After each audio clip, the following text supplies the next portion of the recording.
Hi. Hello, Samira. Welcome. First question. I am okay. It's been a very stressful month for me, but I'm doing well for the most part, figuring life out.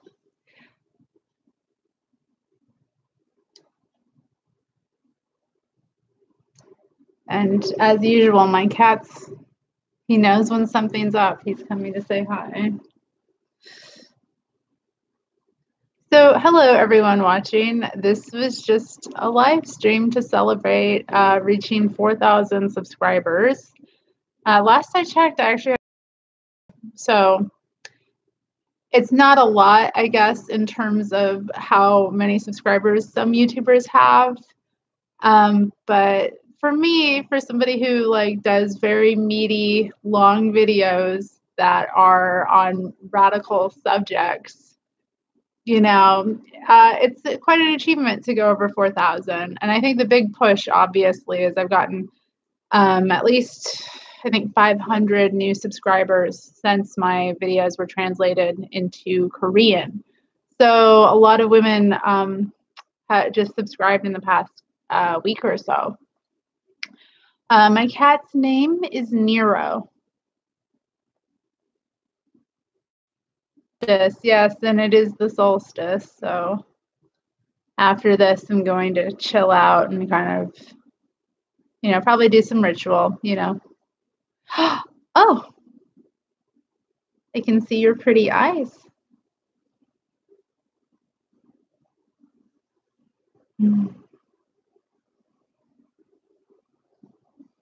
He's usually very shy. He's hard to photograph. You know, he doesn't take to it well. So he's always like, nope, you're not getting my face.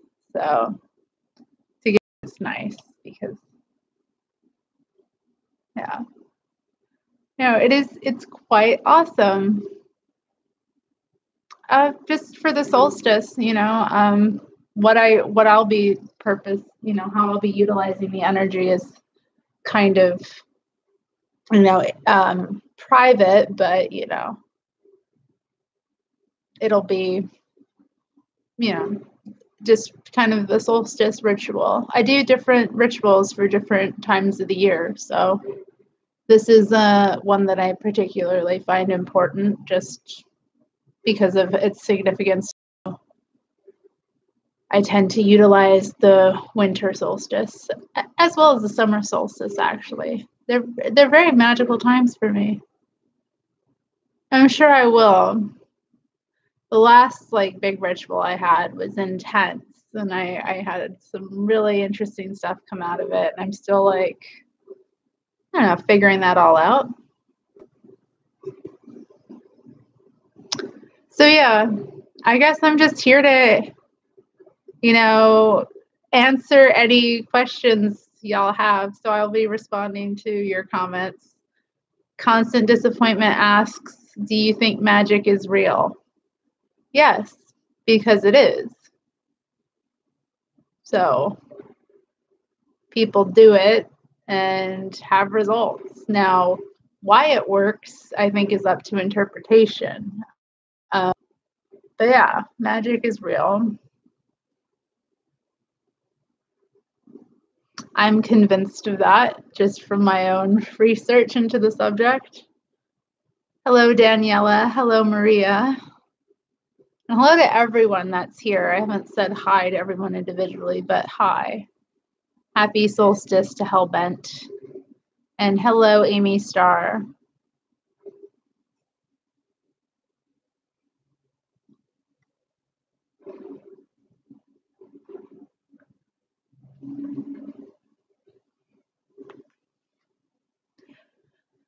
So no one has any questions for me?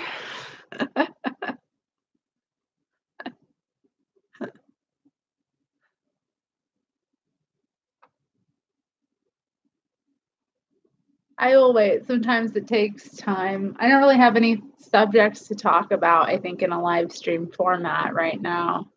I know that Leah and I will be doing one soon, and that one will be on the subject of inspiration and finding inspiration. So that's something to look forward to for those of you who enjoy the live streams. Schwarza Goethen says, how did you get to be so awesome? There's one.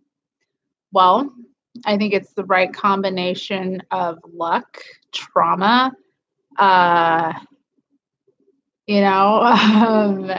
taste. These things coalesced into an individual that is highly interesting. Also, belief in myself and that I have a purpose and that it's okay for me to be the way that I am in the world. Accepting that is part of what keeps me doing what I need to do.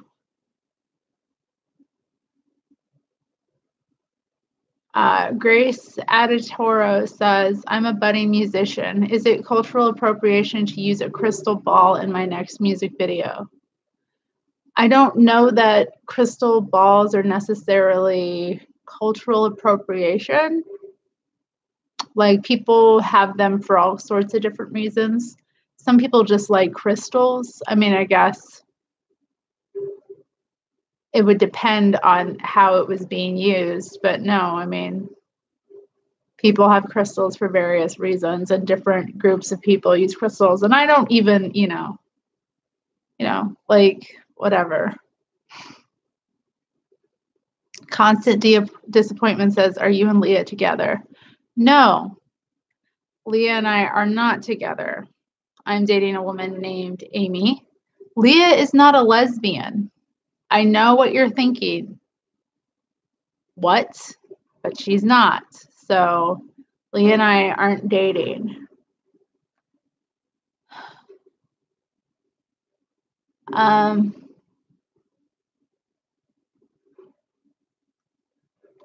Oh yeah, I did do a video. Christina D mentioned a video about that I did on how to be cool a couple years back.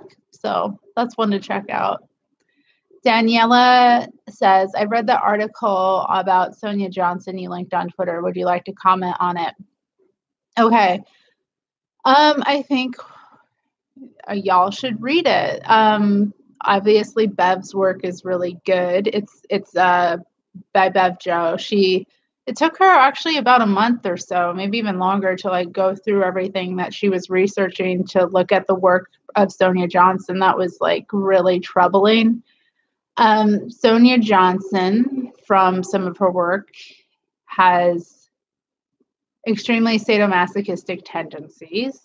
And this is stuff that, I didn't really pick up. I mean, I read a couple of her works and liked them, and I think she had some good ideas, but I think it's important to think about, like, when you're promoting someone, what are their overall values? And I think, in so many ways, Sonya Johnson typifies the kind of ex-het woman that comes out, after her male partner leaves her and joins the lesbian community and really brings all of the oppressive heterosexual attitudes and puts them on lesbians and really just oppress lesbians in that way.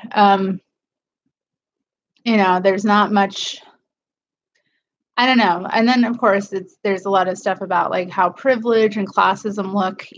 Bev really points out these examples that I think are important to look at.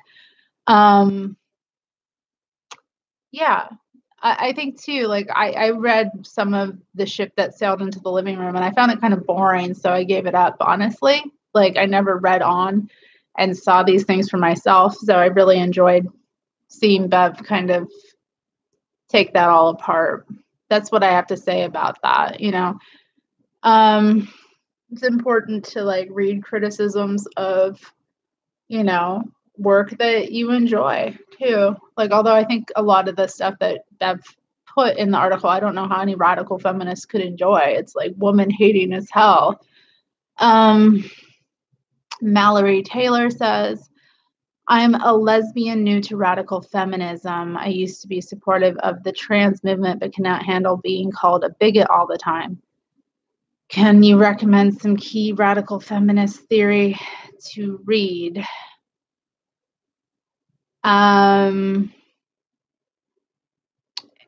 In terms, I mean, there's so much radical feminist stuff to read. I think if you want to understand the history of like, well, I mean, the first thing is I just mentioned Bev Jo. Her book, Dykes Loving Dykes, which was co-written with Linda Strega and Rustin, is available for free online. So that's a number one thing I would say. Start there, because a lot of that book writes in very simple language about all of the things that happened historically in the lesbian community to lead to the situation we're at now. So as a lesbian specifically, you're going to need to read that work. It looks at oppressive dynamics in the lesbian community as well and how to deal with them. I've never, in terms of anything I've read, that work is, I can't praise it enough. So I would say read that book.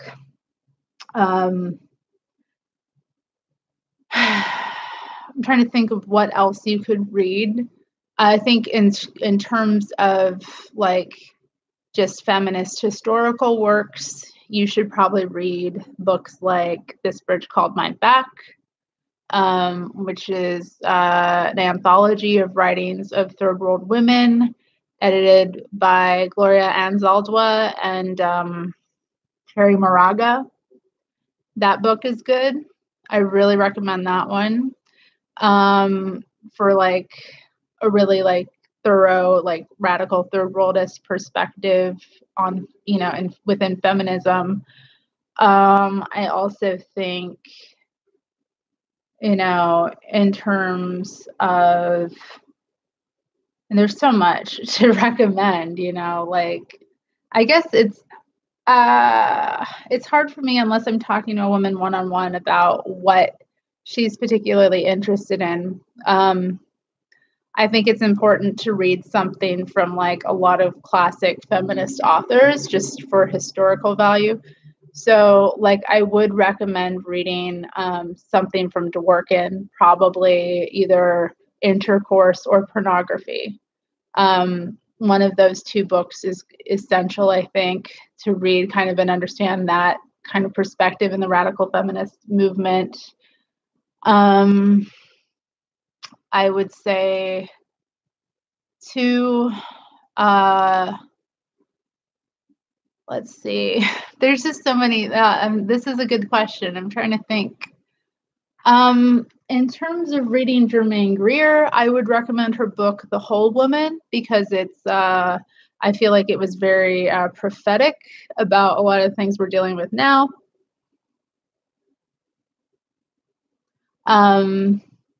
Someone's mentioning Greer in the comments, so that's like good too. She's another person to read critically, but you should read all feminist work critically. Like, shoot, what else to really recommend in terms of theory? I'm not so big on like theory. If you're interested in, let me think. I'm trying to think of something relevant to a newly out lesbian. You should probably read Gynecology by Mary Daly, of course. I would recommend reading, shoot, it just escaped me. Hell. Yeah, so you want to read Gynecology, definitely. That is something to explore. I'm looking around my room too here because this week I cataloged all of my books with a woman from my reading group. So they're like all over the place. I don't know what really else to recommend right now. I'm coming up blank. I mean, there's just so much to read, but I would start with some stuff like that, It depends on really what you're interested in, but as a lesbian, I think those books are pretty relevant, in terms of understanding like what our community's been through. Also, Oh, Unpacking Queer Politics by Sheila Jeffries. If you enjoy like an academic theory, that book is actually really small and like talks about the history of like queer theory in academia. Like it's good. It's really like understandable. Also, she had um another book called The Lesbian Heresy, which is also good, which talks about, you know, kind of dynamics within the lesbian community. I don't always agree with her take on things. Obviously, like I have my differences with her regarding like butch and femme identity, but really good work. Let's see. Someone's mentioning, like other women are mentioning books. Someone mentioned The Female Eunuch. Love that book. The Transsexual Empire. I also like that book.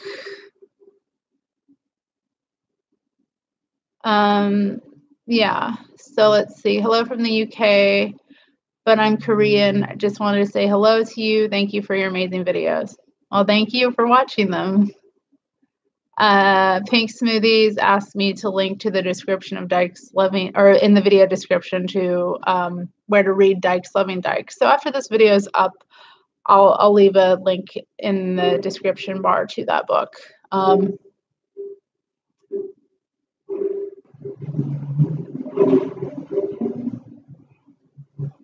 Grace Aditero says she's going to start a radical feminist response channel.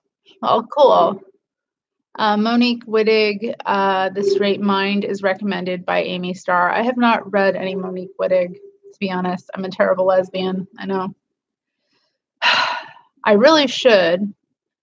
Oh, yeah. Daniela recommends The Sexual Liberals and the Attack on Feminism. That's another great anthology. I would highly recommend that one. That book blew my fucking mind because it really details just how organized, like, all of the forces of, like, sexual liberalism, aka sexual repression of women, are. All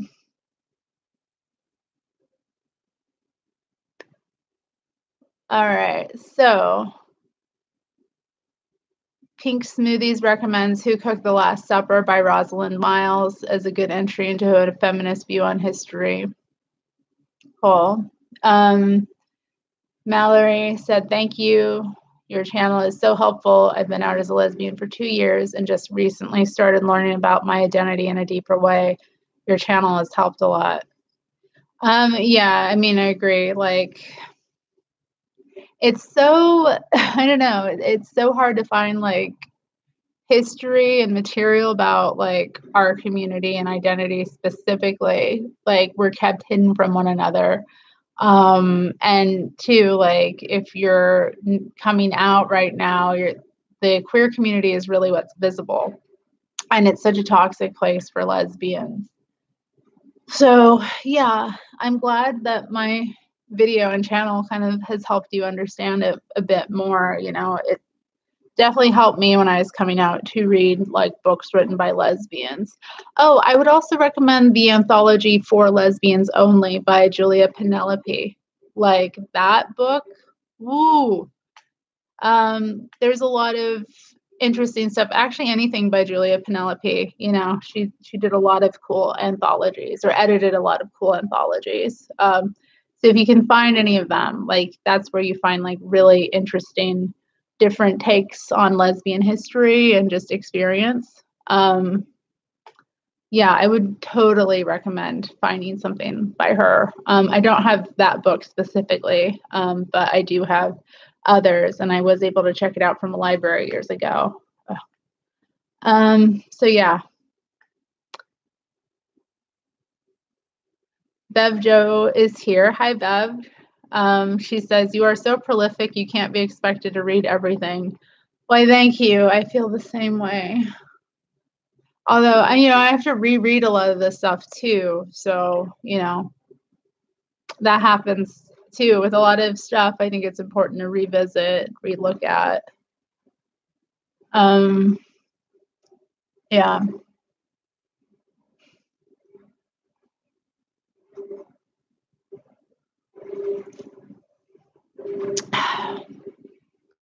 So, other questions. Let's move on. I guess I've answered that. Anyone else have any other questions? I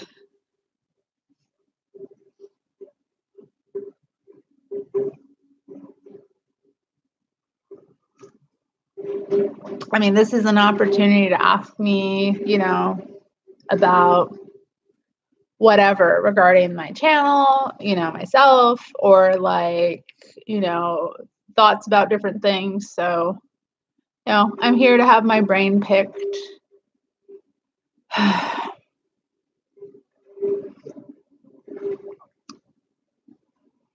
I know, I'm so glad you could make it, Bev. And is it fun to watch? Like, how's your setup? Am I on your, like, TV?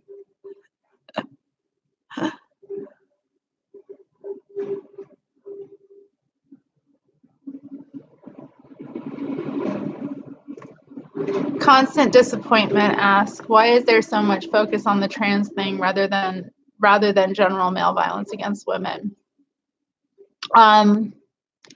I think a lot of women I think it's a way that a lot of women have radicalized, because once you start to see the misogyny of that and how, our very identity is under assault and we're gaslighted about it constantly, a lot of women get very stuck there. I think a lot of women get stuck, period, because they're just so like, what the fuck? And they're stuck trying to unravel that knot mentally. Because it's honestly traumatizing to like, but they are re-traumatizing themselves a lot just by focusing on it so much.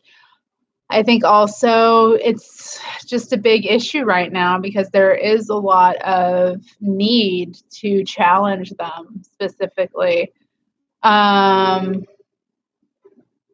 So like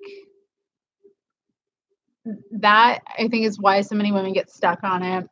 I think it's trendy as well. I think it just seems to be a place where there's a lot of focus right now because of various reasons. I also think that a lot of women, I think the thing is, it's challenging our basic like legal rights. It's becoming legal to discriminate against women and girls in a lot of places by not providing sex-specific resources for us that have been put in place for a reason as part of like historically feminist movement because of male violence against us. So this is an important fight for sure. I also think that specifically how it impacted and has impacted the lesbian community, can't be denied. And lesbians, I think right now I'm seeing a lot of interest in focusing specifically on building our community and like challenging a lot of the stuff that's been going on and that's been flying under the rug for years. A lot of lesbians are fed up. So, like, I think that's why, I think that's why there's like all of these reasons coming together why that issue is so important to focus on. I think it's a bigger part of the picture because, like, how do we name male violence if we can't name what a man is? It's like that sort of thing. That being said, I do find a lot of attention gets put specifically on hating one sort of male, instead of seeing the big picture of like how all men benefit from women's oppression, regardless of how they identify, So let's see.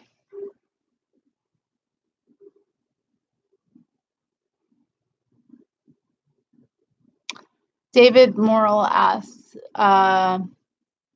will I do more humorous videos in the future? I mean, yeah, I will be doing more skits in the future. I just really haven't been in a mind to lately. I'm needing to kind of like be more expansive with my content, which is why I'm doing live streams. And just in general, like I'm in a very different place creatively. But yeah, I do have ideas for skits coming up. The thing is, my skits kind of like bomb sometimes. So like I have to be careful, about what I do. But I'm hoping to do more humor stuff because I think humor conveys ideas better than anything else sometimes. So yeah. And asks, let's see, same person, David Morrill, also asks, the only reference I didn't get is why male feminists say C is for cookie. That's good enough for me. Okay, so that was just humorous because generally when people talk about like allyship or that kind of thing, what is referred to as cookies is like the feeling you get from like helping the underdog or something. So, or like that kind of thing, or like praise, cookies, like where someone praises you for doing something that's pretty normal and that you should do, right? So I just like decided to sing the Cookie Monster song because I was just like making a joke about that, like how they pursue cookies and how, they're cookie monsters essentially. So that was the joke.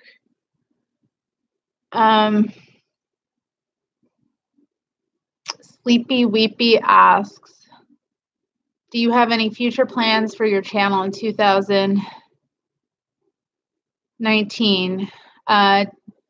Was it you who said you were thinking about making a new channel to focus on which stuff? I am thinking about that. I'm also thinking I might just bring more of that content back to this channel. I don't know exactly what to do right now. I'm kind of like deciding. I think that'll become clearer right now. I usually kind of refocus my plan for my channel on my birthday, which is the second week of January. So I'll be like, I'll make a decision about that then, like whether I'm going to open up a new channel or not, or just start uploading that kind of content to this channel. Because there is content like that on this channel, and I used to do like tarot videos and that sort of thing. So I guess it depends on how I feel then. I am planning to, I guess, with the channel, I'm planning to do regular live streams. That's one thing.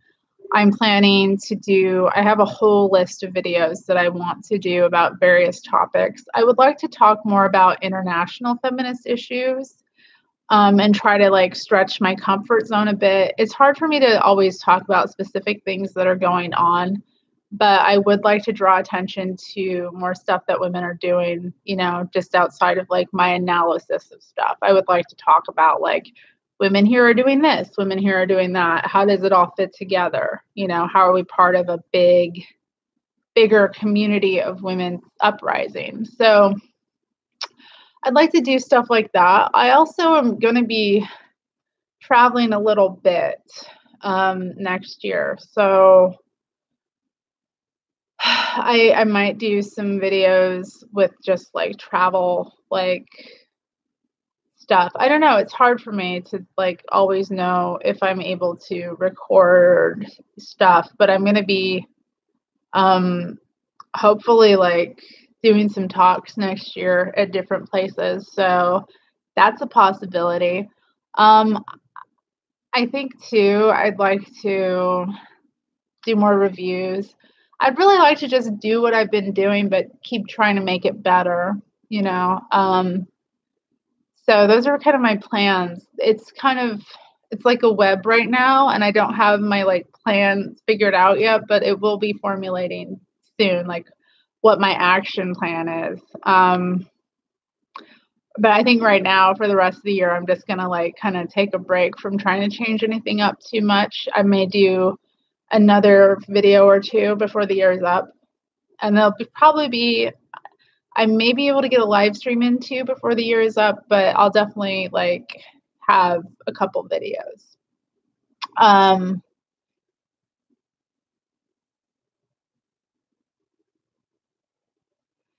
Mia Bitterma says, hey Terry, what do you think of Sheila Jeffrey's work on tattoo and piercing as sadomasochism? As a fellow tattooed woman, I can recognize what she is saying in myself, but I think there's another side too. I wrote like blog piece years ago about kind of my response to that and my own experience of being tattooed for the first time. For me, tattooing is a kind of personal spiritual thing. Like, I only get a tattoo when I come to like a certain need to like have this deeper connection, and I see them as kind of like charms on my skin. It's why I don't really show them off much, and I have them kind of covered, because to me the spilling of blood in that way is, it's kind of more, it's deeper than just like an aesthetic thing to me. So I mean, I have tattoos. I intend to have more tattoos in the future. But I definitely agreed with her that it is sadomasochistic. It is a way that women control their bodies. The amount of women I've known who self-harm, you know, often end up with a lot of tattoos. I also think it's a way to, you know, it's another sort of like way of making oneself look like a type of woman. You know what I mean? It's a way to like make oneself into this kind of object. And a lot of women have very objectified, you know, like, I mean, women are objectified in the tattooing world is what I'm saying. And like, it can be like over sexualized too. So I think there is truth in what she said about it. Definitely with those that have like a lot of piercings and tattoos, it's often like, you know, it can't, just because, you know, they're women and obviously they're attracted to like an alternative look for a woman. It's often a way to process trauma and get back into the body. You know, a lot of women like self-harm in various ways in order to like take control of their bodies. So yeah, I mean, I really agreed with her. I found her thoughts kind of provocative and interesting, and you know, I read her work on it before I got tattooed, so I definitely went in with thinking about these things more critically too. I think I put it off for a while anyway. I was in my late 20s before I started getting tattooed, but it definitely gave me more time to think and think that it was important to think it through more about what I was really doing. You know, so many women walk around with, you know, and people just in general walk around with stupid ass tattoos, and it's like such an opportunity to like get in the present moment and be in your body. So it's strange to me. So Phil Pill asked if I'm wearing lipstick. No, I'm not wearing lipstick. I find that so fucking irritating. I know you're a man, but like, I don't wear makeup, and I make it clear I don't wear makeup, and I talk about why women shouldn't wear makeup. I'm not wearing makeup. It's irritating. I just look this way. This is a way that a woman looks.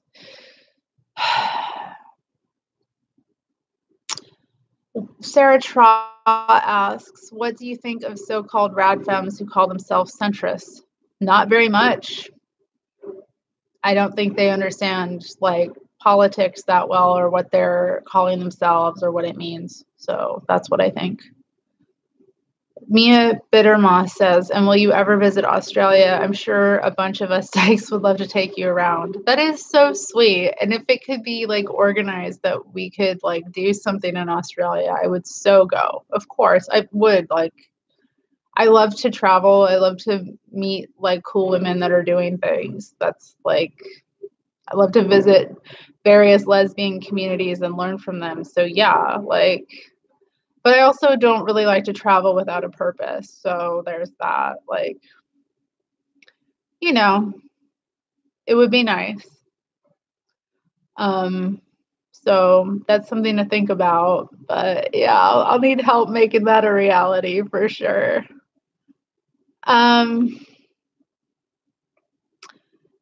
So Christina D asked for any info on spinning magic. I just got a spinning wheel for Christmas, and the info I found online was really lacking. So okay, and then she says, despite the fact magic in women spinning yarn is in so much folklore. Well, my advice about this, I find that spinning magic and any other sort of like craft magic, because, you know, I do this often, more of my experiences with like knitting and crocheting. When you're like creating a thing and specifically like using a spinning wheel, it's a way to, you can transmute a lot of energy there. So I often see it as a way to do shadow work or like transmutation. So in terms of spinning, what you can do is like while you're spinning, you can, you know, focus on what you need to think about. So like what problems do you need to work out? And like you take your wool and you're like creating, you know, a yarn from it. You can kind of speak words over it. You can put a lot of that energy of like something that's frustrating you into that, and then it can like transform it into something else, you know? So that's a good thing to do. Also, you can use it for shadow work. So like if you need to do like,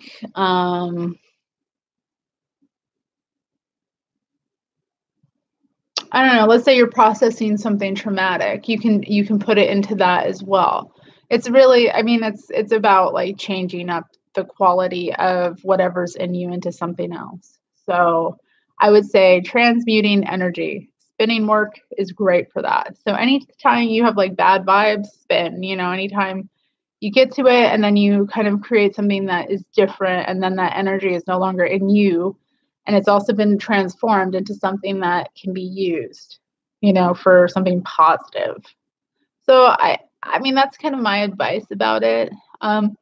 You can also, in terms of like making different, like, I don't know, yarns, let's say, you can also speak spells over the yarn. Like say you want to make a yarn for prosperity, right? You can recite incantations over the yarn, and then like, you know, dress it. You can like channel like energy, abundance energy into that. And then whatever you create from that yarn, or whatever you tie that yarn to, let's say you tie the yarn to your like broomstick and then sweep your house with it, it'll have that energy saved in it. So you can use it that way too. I mean, it's the same. You have to think, you know, you apply these magical principles to whatever you're doing, like, you know, and you can find that life becomes a lot more magical, and that you're really being conscious of the energy that you're absorbing, putting out, and that you're creating. So yeah, that's my advice. Someone says, today there is a protest on the spy cam and bias judgment in Seoul, Korea. I have seen that, and I'm very excited. I shared some information about it on like Instagram. So I hope it goes well. I'm definitely there with you in spirit. I do. I hope it goes well, and that more women are awoken to the problem, and also people around the world. Aaron Wallace mentions, I think you mentioned being anti-psychiatry before. I'm concerned that so many women are now on meds. I was medicated at 16. Do you have advice for women dealing with trauma? Thanks. Yeah, I have a lot of thoughts on this subject because I don't take meds. I've never been on psychiatric medication. I am a trauma survivor in various ways. So I would say ultimately one has to cope with feeling bad a lot of the times, and being accepting of that as an okay state to be in. So that's the first thing I would say. I would also say, you know, having an animal around is helpful. something to get you to focus on the world outside of you and to keep you grounded. Plants, walking, being outside, if you can walk. Obviously not everyone can, but like kind of making sure that you have, a connection to the world around you is important. A lot of the times when women are traumatized, they'll often like retreat into a shell.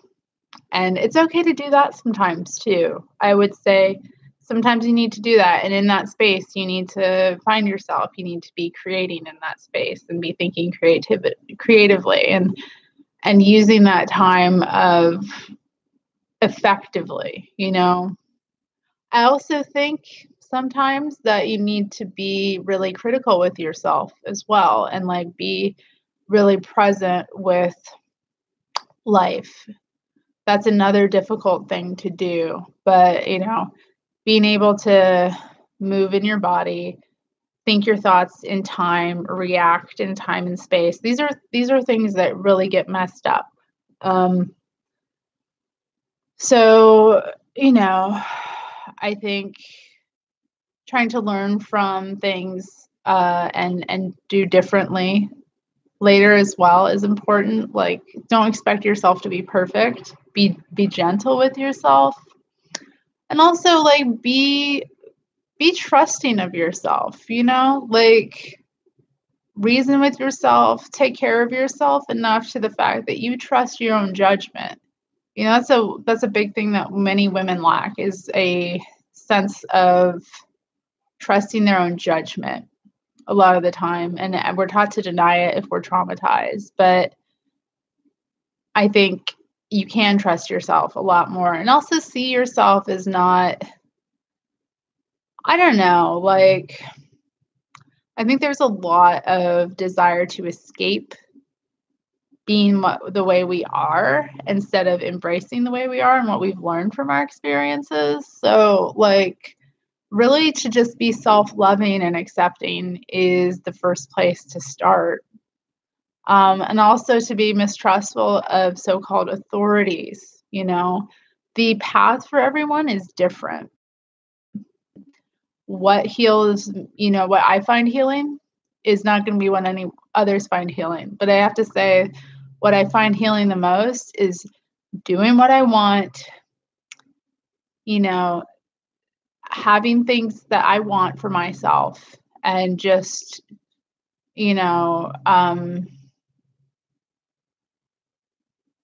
letting myself be, and being like okay with how things come out and like just it's a process to fully accept yourself, and I'm, struggling with it sometimes, and there are times when it doesn't work so much. But yeah, I think having a positive attitude about the fact that you're alive and that you can do something positive with the knowledge you have is important.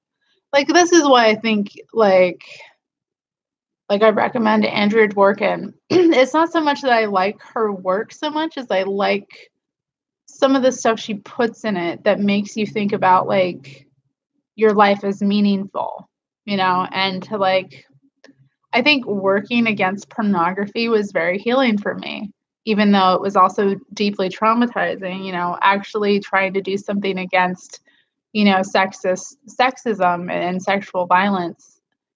It helps, me kind of,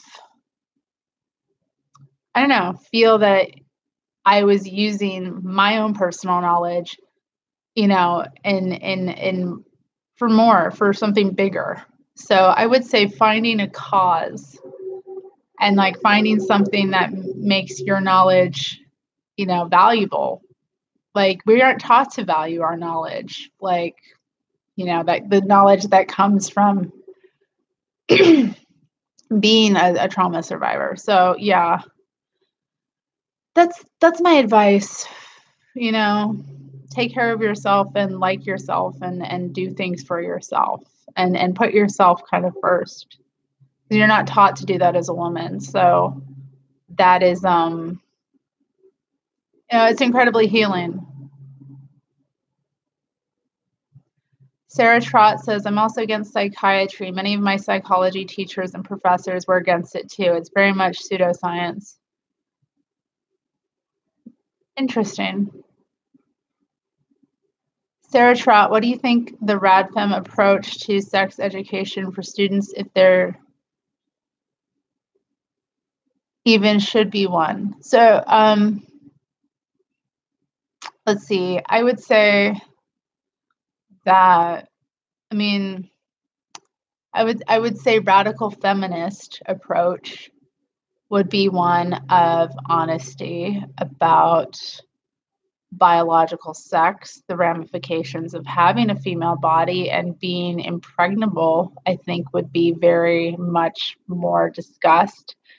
I think that, things would be talked about in terms of like rejecting heterosexist models of understanding like sexuality would be a big part of it. So, I would reject anything that kind of reinforced heterosexuality as normal, and kind of, I think it would deal a lot with relationships and power dynamics as well. So it would give you an understanding of how power plays a role in the sexual choices that, we make as women. I honestly think it would be female focused. So again, I think that radical feminist sex education would be specifically like for girls and women. It would deal with our bodies. It would teach us the right terminology for our body parts. It would teach us about things like understanding our cycles deeper, like healthy ways to handle menstruation, for example, different ways in which our bodies work, things that can go wrong with our sex-specific bodies. I don't know. There's so much that could be done and talked about. I think it would talk about like I don't know, like I think things like discussing miscarriage and like inducing abortion would be something that like every girl would learn, so that would be another thing, like understanding how to abort a fetus if necessary should be something that all girls should know how to do. I don't know, like it would be a lot. It would be a lot that we don't really talk about, and I think there would even be some like mysticism in it to talk about like, specifically what's happening like in our bodies when we menstruate. I'm menstruating currently, so there's that. The full moon generally brings up my cycle, so that happened. So we talk about like maybe, how that can happen to women and different like dynamics of women like syncing up and why these things happen, how our bodies have their own ways of communicating with the elements and world around us that, we're connected to. So it would be a lot. It would definitely not be what I got. I didn't learn any of this stuff. 6 Kinds of Pretty asks, if you're willing to discuss it, what are your thoughts on the Jonathan Yaniv situation? I think it's pretty clear that this individual has a lot of understanding of how to report, probably has friends in various tech companies, and is using that to silence women who are exposing him as the creepy fucking pedophile that he seems to be, who harasses women. I was just astounded. I don't know if everyone read Gallus's article before her blog went down on this fucker, but he was fucking sexually harassing this woman in Canada, like constantly harassing her because she wouldn't wax his fucking dick and balls. Excuse my language, but that's what it was. Her fucking boyfriend got involved. That's how serious it was. Like, she had to go to another man to fucking try to get this guy off of her, and he still didn't fucking back off. Like, not to mention all the creepy shit he's just written online. It's just a perfect example of like what women are contending with this gaslighting gender bullshit. So anyway, those are my thoughts. So yeah, I mean, I also don't think that he's a woman. Just want to make that clear. So, and I think the fact that women have like lost their platforms for saying so, like Megan Murphy, is astounding. Astounding. Like, the whole concept of dead naming and dead like or misgendering as a crime when we're talking about men who target women, like fuck that. Fuck that. Anyway. I'm going to read what Bev says here. Many lesbians and other women tried to ignore the men invading our community for decades, but now they've taken over what little we have left. They are literally in our faces, controlling our last groups. They are also attacking and killing lesbians. We can't even safely go to our Dyke March. Yeah.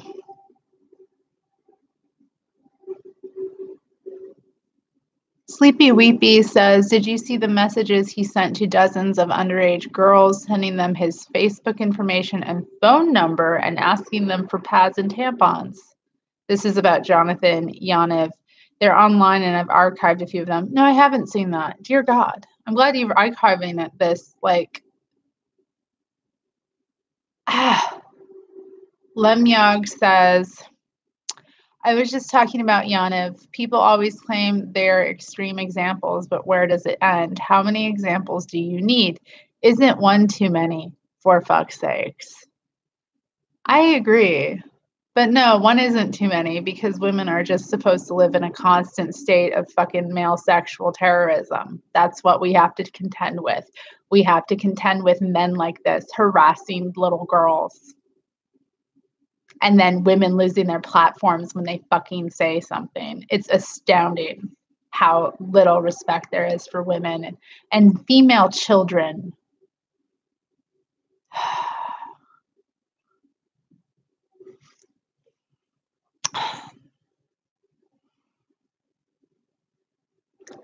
Deathstroke says, I still don't quote unquote dating their oppressor. They are all complicit in our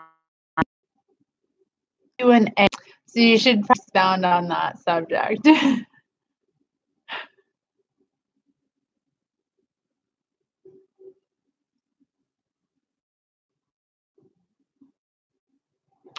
Hellbent says, wonder if Yanev has pedo blackmail evidence on some of these tech guys.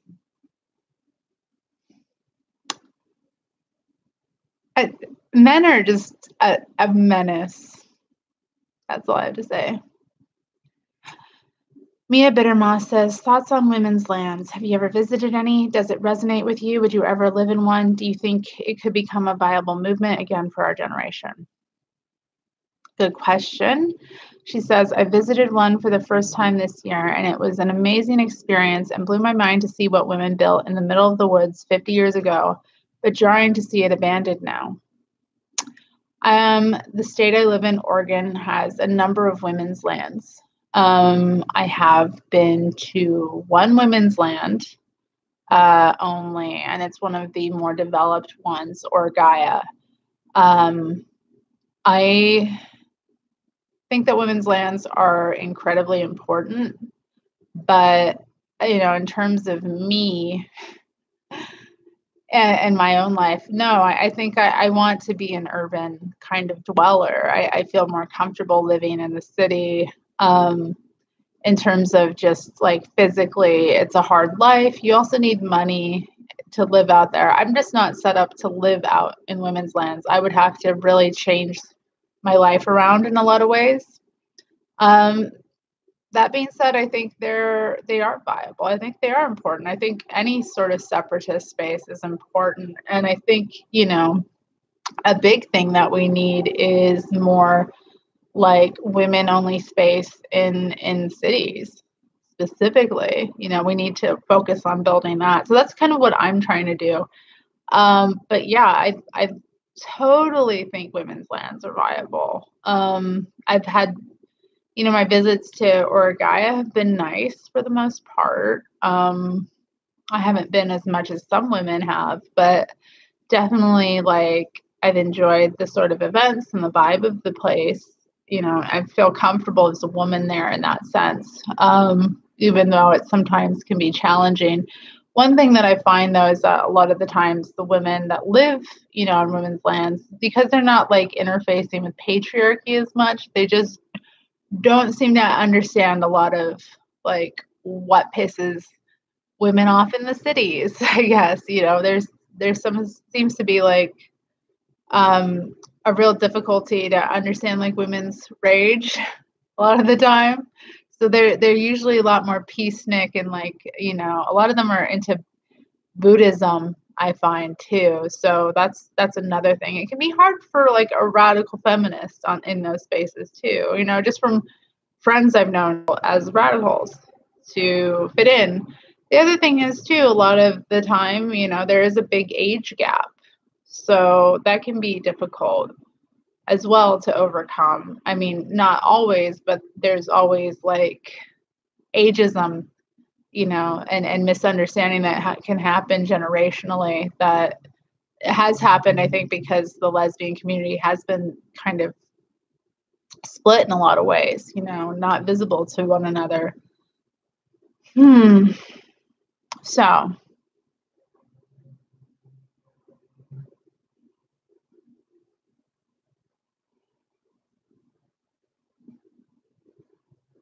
I don't know. For our generation, though, I mean, land seems to be so much more expensive than it used to be. I think in the 70s, land was a lot cheaper.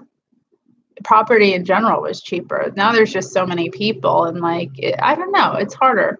I would like to see, because of that, more urban spaces. I think the kind of concept is that we should make cities more livable for women. We should make urban areas more livable for women, more comfortable. But I think there's value to being in nature as well.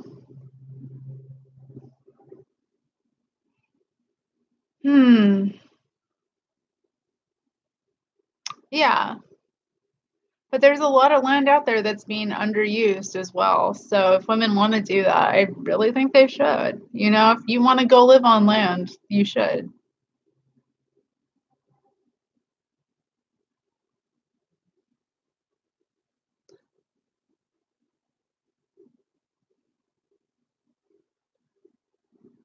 Dominic Plays says, how do you feel about men starting to be paid more than women?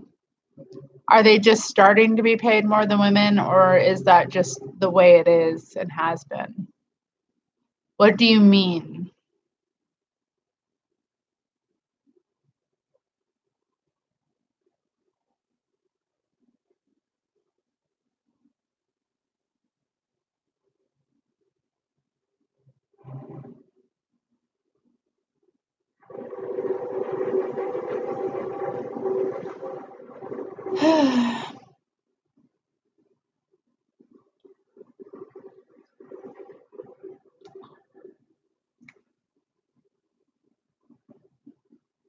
Bev Joe commented, kind of in the same vein about women's lands.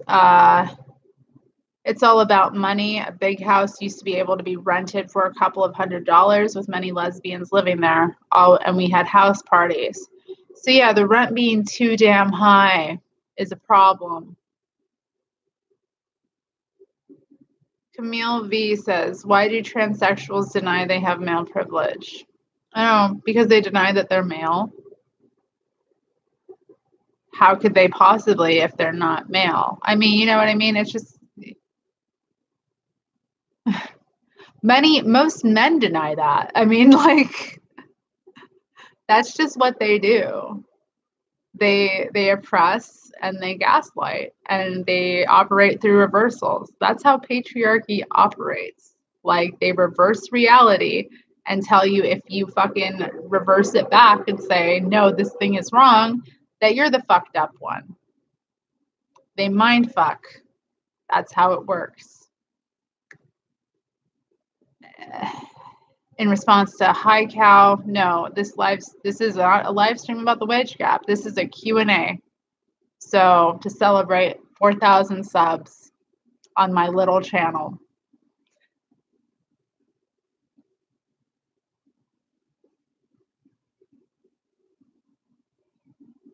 Dominique Plays says, are you feminist? Yeah, that's the whole purpose of this channel. Well, that's awesome, Camille. How you want a whole county in the US that is female only? That is quite ambitious. I support that ambition. Oh dear.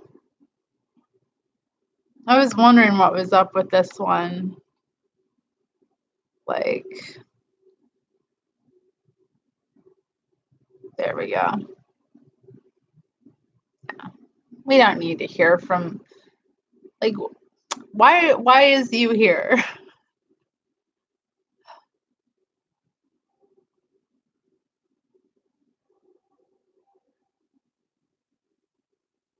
Hi Cal says, don't you think privilege is more of an individual thing, being a woman born into a healthy family versus a male with abusive parents? Who's luckier? Luck is different than privilege. Like, I mean, it can, privilege is, they're separate things. I think you're missing aspects of class in there as well. So like class privilege plays into that, a woman from a class privileged background with healthy parents who don't abuse her is obviously going to have some benefits that a man from like a class oppressed family with abusive parents wouldn't.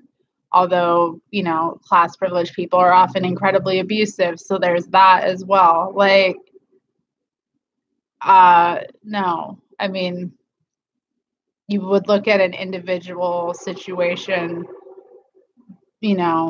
as such. I don't think it's like an individual thing. Privilege is talked about generalities of groups of people. So there are certain things that males get to experience that females don't. There are certain things that people who have money and class privilege experience that other people don't, vice versa. There are certain experiences that people have based on their race. Like that's, I don't know. Like there's just I don't know. It just seems like a weird comment. It's like luckier. Depends on the situation. Also, I think luck is different. Like I'm a very lucky person despite being like multiply oppressed. So, there's that as well. I don't know. Luck, seeing it in terms of luck is just very like weird to me.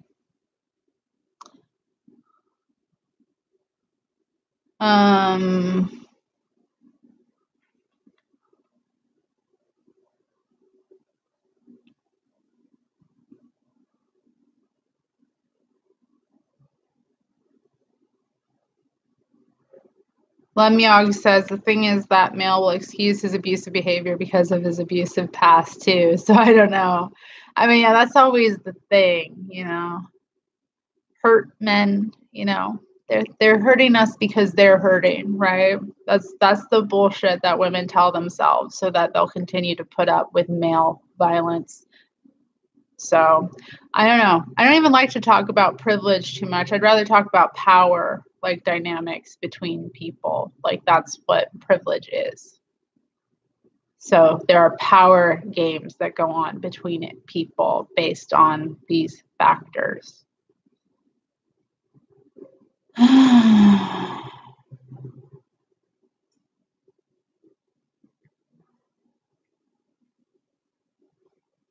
I mean, Camille V, they often show up, period. But I mean,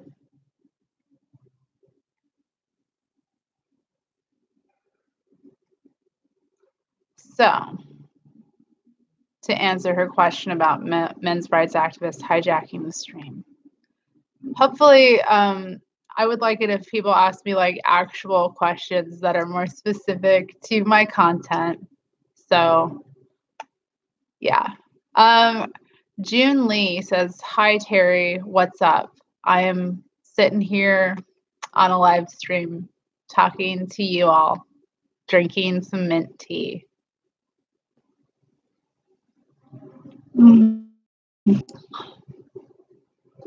Could you give a definition of power and status? You mean like separately?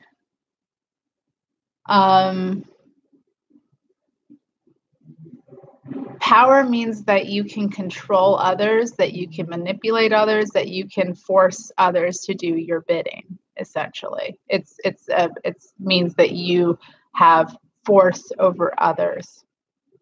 Like that's what it is. You have force over others that can lead to control, manipulation. That's basically it. It doesn't always have to, but it is that dynamic of force where you can force others to do something. Status is about where you are in that hierarchy. So it's like it's where your place is in the hierarchy of society. So status, the higher status you have, the more power you have. Like that's just how I would define it. Let's see. Hellbent says, "I'm a visual artist thinking about writing. What advice would you give towards starting this process, especially for a novice?" I really like to do brainstorming webs. So maybe draw some webs about what you want to write about and really think about what you want to do. And also maybe like you're on YouTube. There's a lot of writers who talk about their process. Maybe look at some, Google some like writers, depending on like what kind of writing you want to do. I mean, I would ask like what sort of writing you want to do, Hellbent. That's where I would and then I would give you more advice accordingly. Does that make sense? Because like there's a difference between like writing a blog versus like writing creative fiction. There's differences depending on what you want to do. Also try to find like women's meetups for creative writing. There's a lot of them online, I've noticed. Sarah Trott, how do we get young girls 12 to 15 into radical feminism? Because I feel like they really need it. What is the most important effective propaganda for that demographic? I don't know. The truth, be a woman doing things, be inspiring, like do things that are cool, that impact other women. That's what I think you do. You try to do work in your community and meet and like be visible to them. A lot of the times like girls are cut off from any positive role models. So like try to create stuff. I mean, it will get into the hands of some girls. Like I've had teen girls who watch my videos and it definitely impacts their lives. So, you can, depending on where you're at, do something.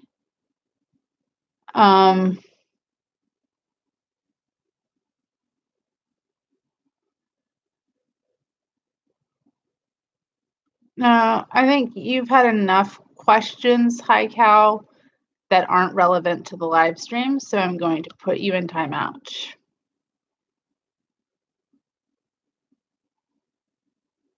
God. So if you want to write feminist essays, I would say write some brainstorm stuff, like follow some writers on that, like people who vlog about writing, specifically here on YouTube. And just like, read feminist essays too, like read various feminist essays, figure out what you want to say that's different or like that's new in some way, like figure out what you want to talk about and just talk about it. And like I would say, don't worry so much about impressing anyone with your like words and your choice of words. Like impress them with your thoughts. Let the ideas carry you. sometimes we're vessels for ideas. You know, I had this really interesting thought the other day about the importance of keeping radical ideas alive. That means keeping yourself alive, and that means transmitting those ideas out there. So, like, see yourself as a vessel for the ideas, and the importance of the ideas. And then once that is figured out, then you can, you know, do more. I guess writing becomes less of a challenge. Sorry, I'm trying to move this cat. He wants to sleep on me, and I'm just like not feeling it right now.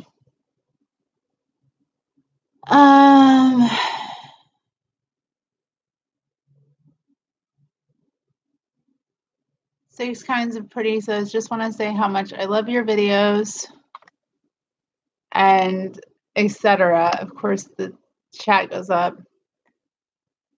They are very informative and they give me so much material to think about and discuss with others. I also love when you recommend books. Awesome. I need to recommend more books.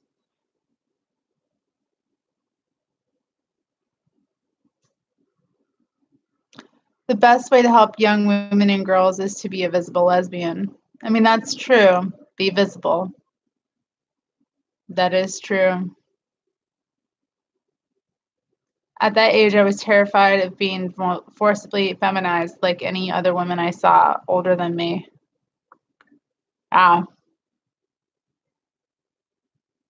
That's real. Like, yeah, it's a tough age to like stick to your guns in. Beauty and Misogyny for Teen Girls. Maybe. You think that's a good book for teen girls? I don't know. I guess I read it as an adult, but yeah, I mean, I guess. The ideas in it are good. Definitely good. Christina D says that she would suggest being involved with girls' organizations and talk to them. It's what liberal feminists do. That's true. So if you can work with girls, like, you should. Camille V says, I'm an antinatalist, but if I had daughters, razors would be banned from my house. Hair removal is self-harm and compliance. I agree that removing hair is self-harm.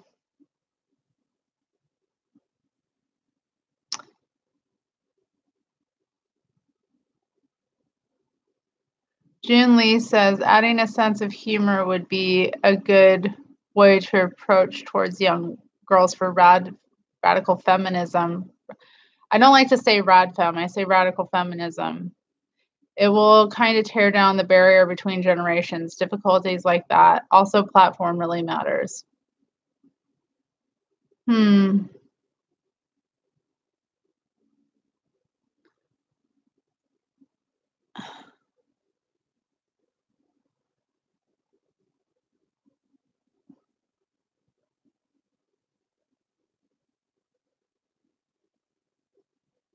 Aaron Wallace says, I recently heard a radical feminist defend the concept of gender along the lines of culture that emerges from sex. So something that can be positive, uniting for women. Thoughts? Culture that emerges from sex. What culture is that? I don't know. I mean, I guess lesbian culture emerges from sex, but I wouldn't call it gender. I don't see gender as culture that emerges from sex. I disagree with this radical feminist's understanding of gender.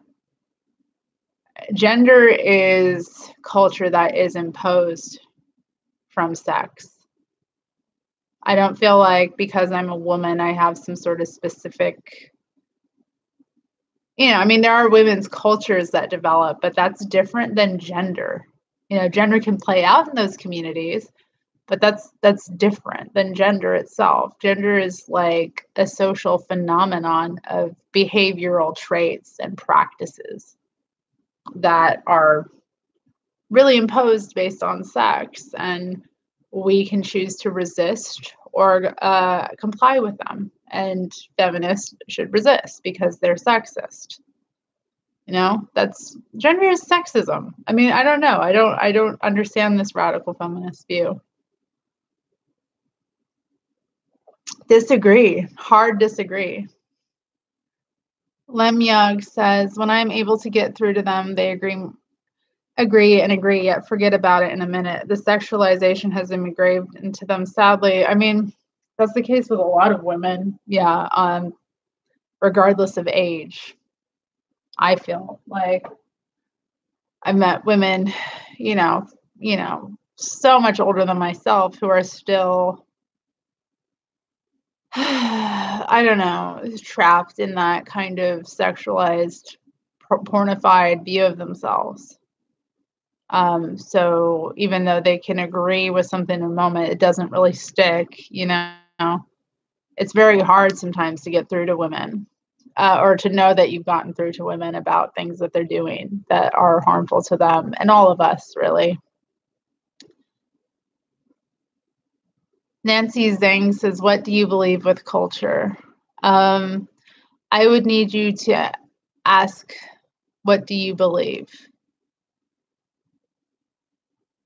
About culture? What about culture?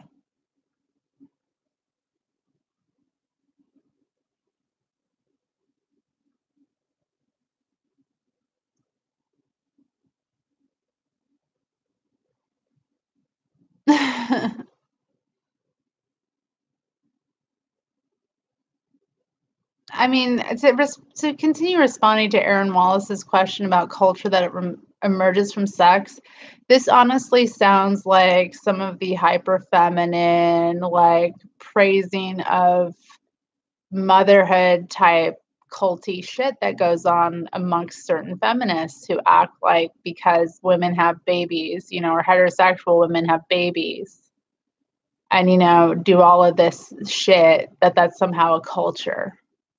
That's what it reminds me of. I mean, I may be wrong. Nancy Zhang, yes, I am a feminist and I support feminists. So yeah. It's so cool that there are some of the Korean feminists here, the radical feminists. It's nice that you're here. Thank you for coming to my live stream. And be sure to ask me any questions if you have them. I will try to answer. So yeah. I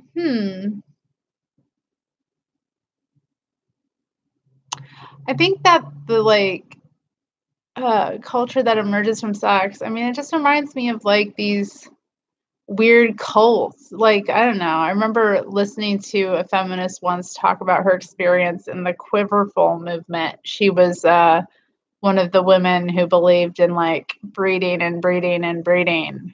And she's since changed her politics, but after having quite a few children, I don't remember how many, but I heard her speak at a conference once, and it was the way she spoke about like that particular community and how that's kind of what that reminds me of. And yes, there's gender in that.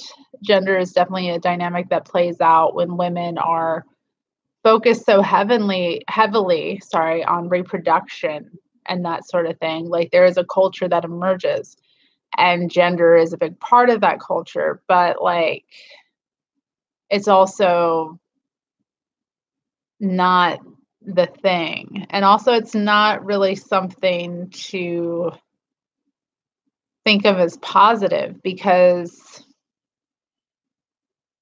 it's not. Lem Yang says, oh, may I ask Korean feminists how to gain support on a national level? The thing is, we also have extremely toxic male actions in my country, yet no one is on board. Yeah, I mean, I don't know. That's been something that's like, so I guess, yeah, hard to figure out like, how do we get women pissed? Like the last big thing in the US was the women's marches. and they've lost steam. They've lost a lot of steam, although they're still being organized. There's going to be one here next month. You know, but it's hard. It's hard to be a radical feminist in the US. All right, you can go play now, sweetie. So, you know, we don't have any mass movement going on, obviously, and most women think we're insane. Yeah. So, yeah, any tips for us?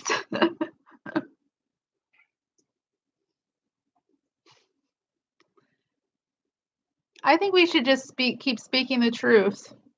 Keep saying what is true, what is needed, you know, and that's all I can figure out, you know. Things will figure themselves out, but that's what we can do. We name things, we name reality for what it is, you know. Women can choose to accept or reject that information. That's on them. But we did what we could do.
Lemyog says, I hate how the US has captured so many bright-minded individuals here. It's not applicable to other countries, yet feminists here wholeheartedly believe what us, or US feminists, I guess, spew out.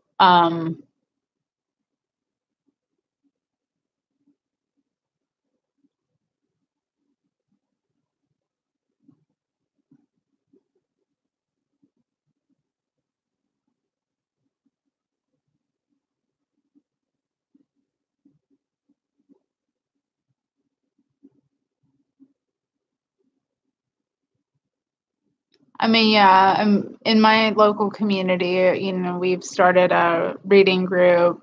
There's other meetups that are happening. Women are like getting together. I think talking with one another about and sharing some kind of trying to create relationships, at least with women who are like-minded, that you can find is important, and figuring out how you can work together and what you can work together on and how that's going to look. That's important, you know, to take it seriously as well. Yeah, it's there's a lot to be done, you know. There's so much stuff to do.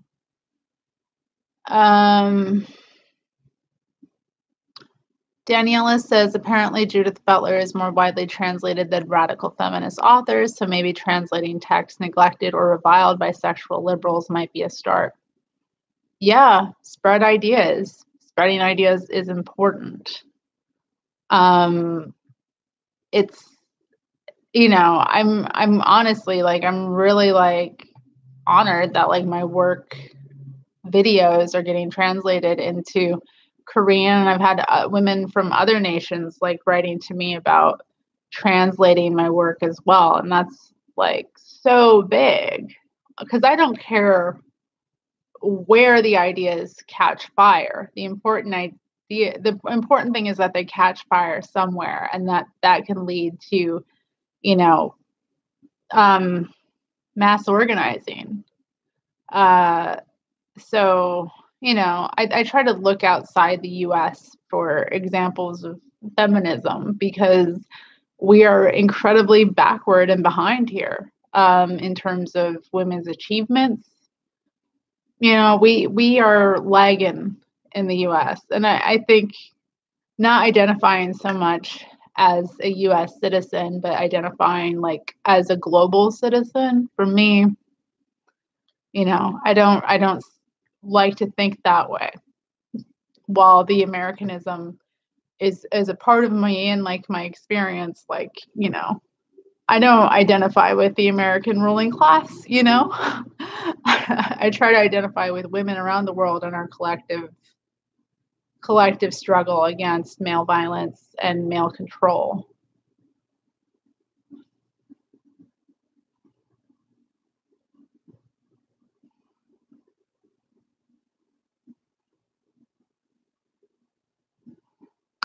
Bev Joe again brings up the issue of money. Money is a big factor with why organizing is hard. And in the US is so big comparatively to a lot of other countries. It can be a lot easier to organize in nations where it's easier to travel. Like, this is the reason why in the UK they can have like bigger demonstrations a lot of the time, because women can easily travel from different parts of the country. It's not as big of a deal. Whereas in the US, if you are to travel from, let's say, Portland, Oregon to San Francisco, it's an ordeal. It's an ordeal. It's a whole different place. It's far away. Very few will do it.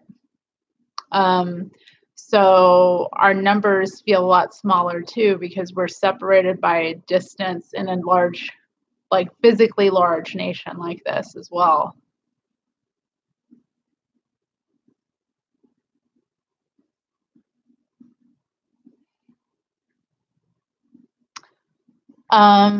Someone is asking a question about, let's see.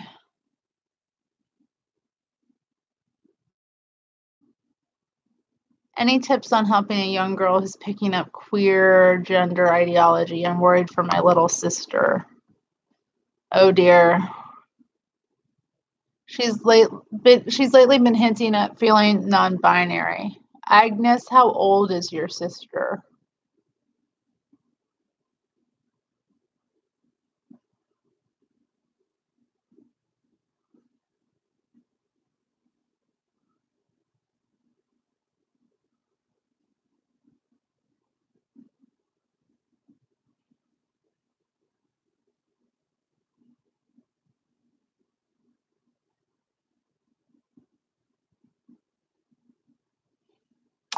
That's so nice, Bev. 13.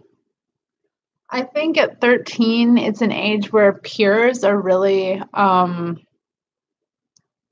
important in a way that like family and like other people aren't. So I would just kind of be wary about who she's friends with.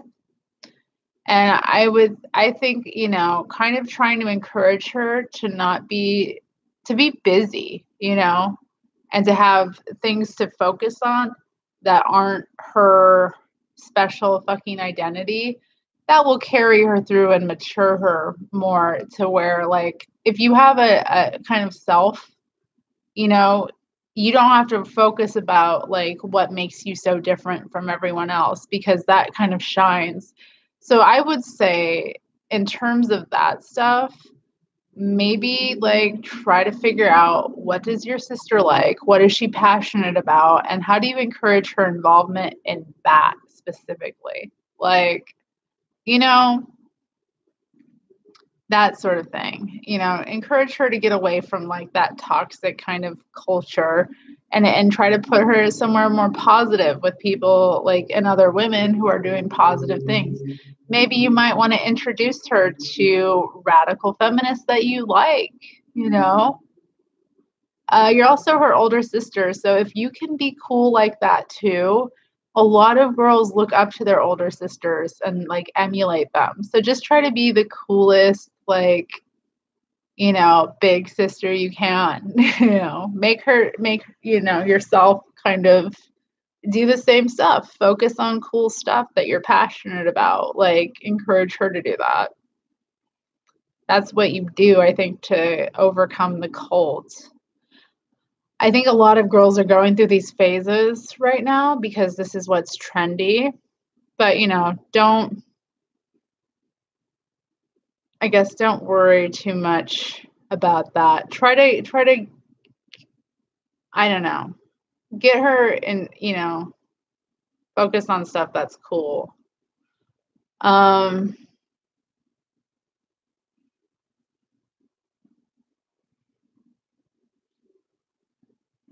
Yeah, also, I mean, maybe get her some like feminist theory, like be like, yo, I heard you say you were non-binary or think that you're non-binary. Like, why not read about feminism and like specifically stuff that talks about femininity and gender and talks about how it impacts women? Like, get her interested in actually analyzing gender, you know? Yeah, she probably is different. So, like, let her explore that. She's probably intelligent too. Thinking that you don't conform to femininity is a good sign that, you know, she's figuring some stuff out. So, like, also probably encourage her wearing clothing that's good and get her to reject makeup. That's good. But also, I mean, get her to see how it's part of a bigger picture of women's oppression, you know, and get her to see, like, how these are choices that women make and get her to see kind of beyond just that. Yeah, there's a lot to look at.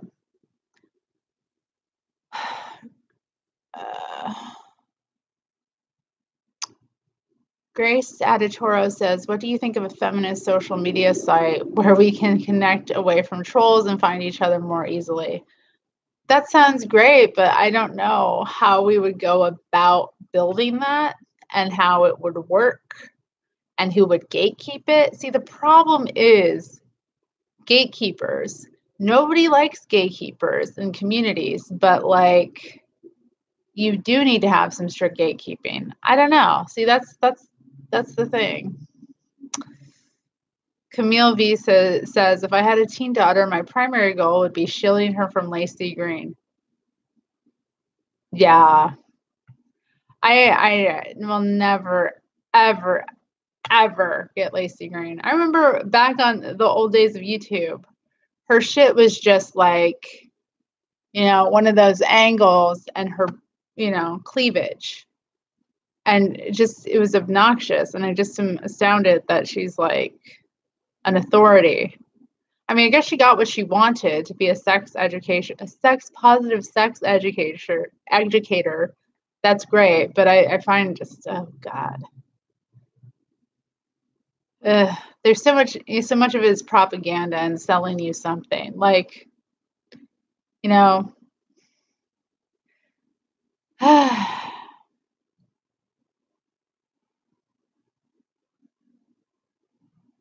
yeah, Peach Yogurt does have some sort of like forum. I don't know much about it.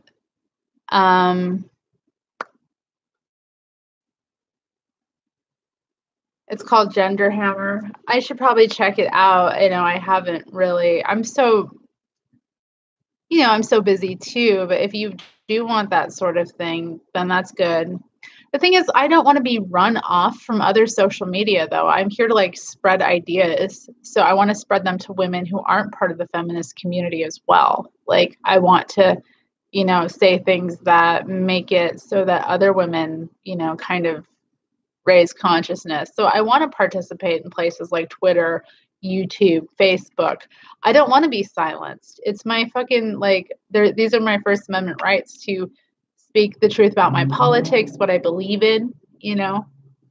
I don't want to lose that so that I don't know, so that corporate America can have like a nice little fake pleasant place where people can sell things. Like, fuck that. That's what they want to turn all the social media sites into. Like, even most of YouTube has become people selling you things. The whole purpose of the channel is to sell you something. You know, it's rough. It's rough out there to like really spread ideas. We need to be using forums that people use. And yeah,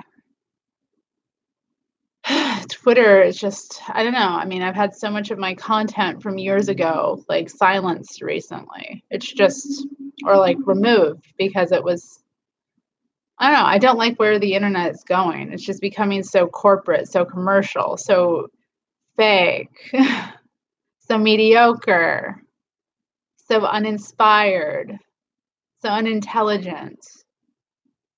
Ah, those are my ideas.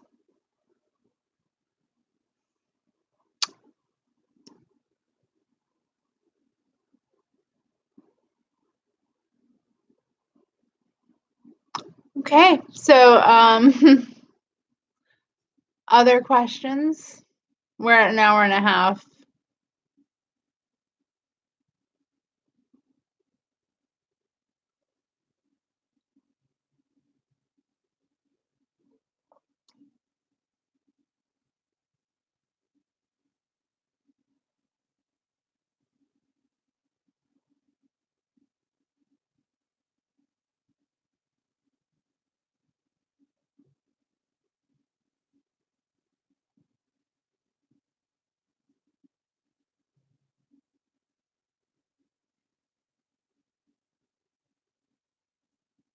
Who are you talking about? Bev Joe. She has some of us blocked and hates more radical feminists. Who are you talking about? Lemyog says, gonna ask about Jin War. Thoughts? I don't know if I know what you're talking about, Jin War. Should I Google it on my phone? It's familiar to me. Like the word you're saying is familiar to me, but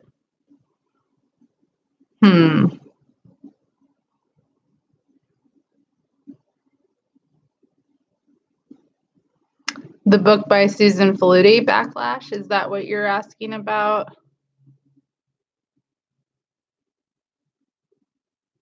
Something out of nothing.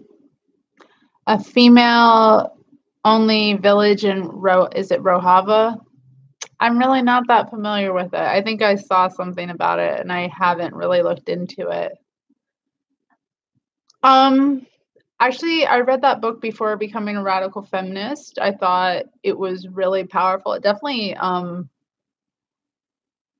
definitely showed, I think. I mean, it definitely demonstrated that there was an intentional move to make feminism the enemy in the media, and just there was like a campaign against it, you know, in a way to make it not trendy anymore. So yeah, it definitely, I'm trying to like think, because this was a while ago that I read this. Try to remember. So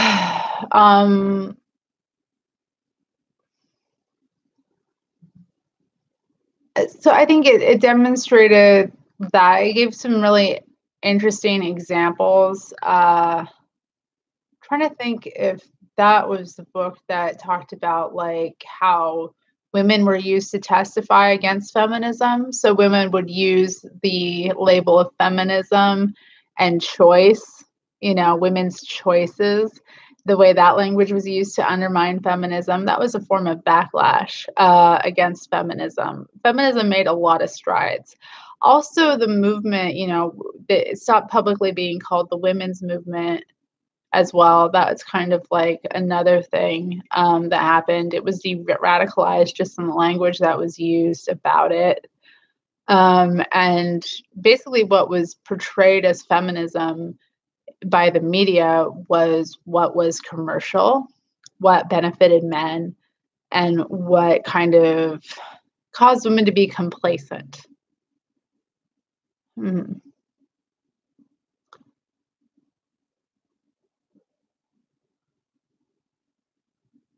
Yeah, June Lee. I mean, that's the thing. Very powerful book, but Susan Faludi herself, like her feminism is very liberal.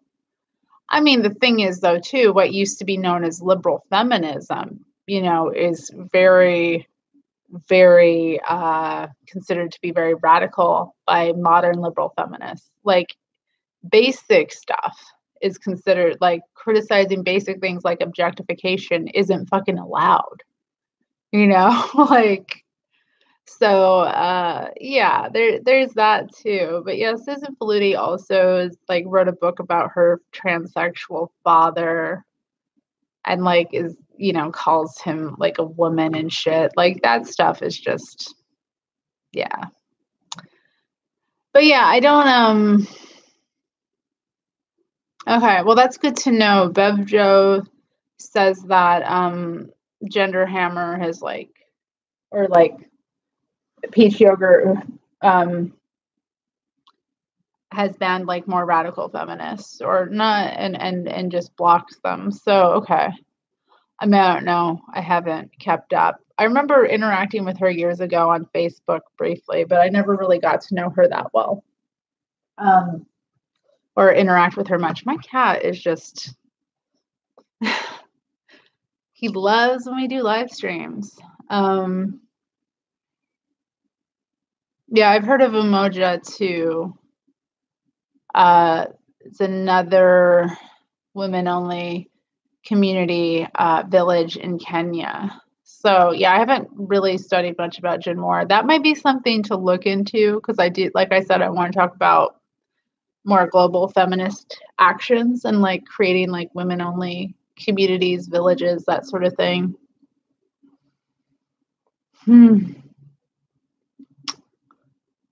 Camille V says, can we talk about how gender dysphoria is a made-up condition? Yeah, I mean, I agree with you. It's not something that should be a problem. I don't know. I don't really believe in gender dysphoria, but I don't really believe in, like, I don't know. Some women say that they have, like, things that sound like more like sex dysphoria, which I think could be a thing. But to have gender dysphoria, I mean, it sounds like the medicalization of something that isn't an issue. If you're a normal human being, you should have gender dysphoria, because the gender, like, boxes that people are hammered into are fucking not very good and not really, they're stereotypes. People don't fit those. So specifically, women don't fit those. Masculinity and femininity are both male kind of values and constructs.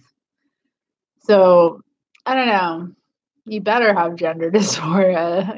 It's just a way of, like, the male medical establishment making out as if your resistance to their dehumanizing bullshit is somehow a mental fucking issue, right? It's not.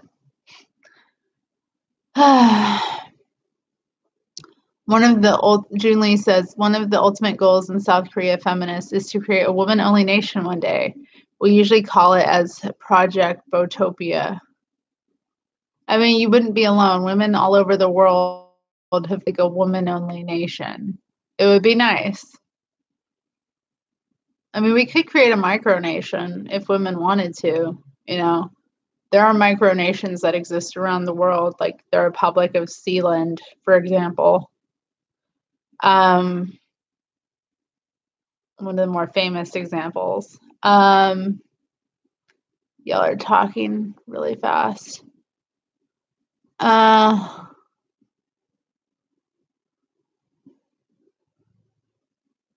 Terry. This is a bit of a different topic, but I'm a lesbian who is currently exploring what that means for me, despite not dating right now for various reasons. What are your thoughts about it means to be a lesbian when someone is not currently dating or sexually active?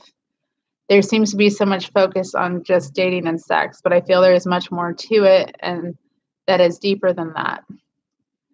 I believe that being a lesbian is about loving other women. And I think, yeah, our identity gets wrapped up a lot of the time in dating and sex, because that's, like, how it manifests, I guess, in the world. It's what we're,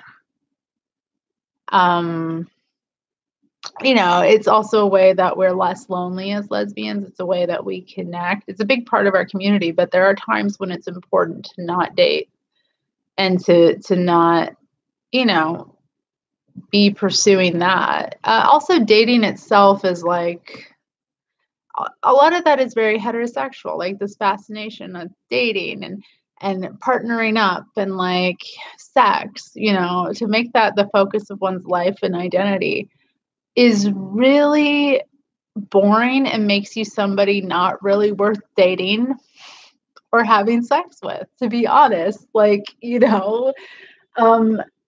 want to develop yourself, and have a relationship with yourself that is loving, and that is comfortable with yourself as a lesbian. And that does take time after coming out. You learn, you have to learn a lot, and, I think that's fine.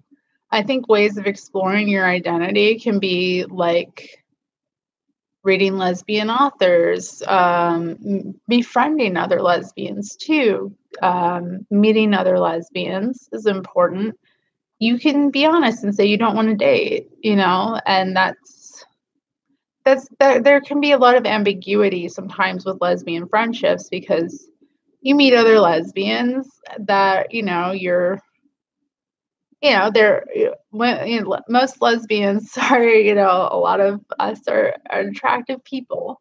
Let's just say they're your people, but you can, establish kind of like what you're doing and focus on developing relationships and friendships as well. I think that helps develop a lesbian identity outside of, dating and sex.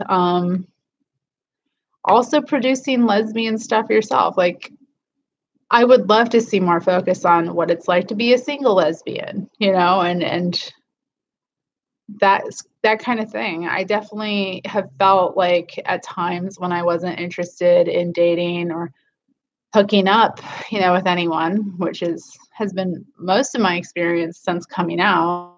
Like, I spent quite a few years not dating or sleeping with anyone. I think there's not much focus on that. And we do a lot of cool things in our time, and we kind of develop ourselves and get comfortable with ourselves. It can be a very lonely experience. So I think exploring that is important. I don't know, like learn your herstory, as they say. Try to go to lesbian events, focus on lesbian community stuff. Like, there are other ways to explore your identity in that way. And it is, to see it that way as an identity is important as well. So it's like you don't have to be, your lesbianism doesn't go away just because you're not attached to a partner. Like we put way too much focus. Like this doesn't happen to heterosexuals, right?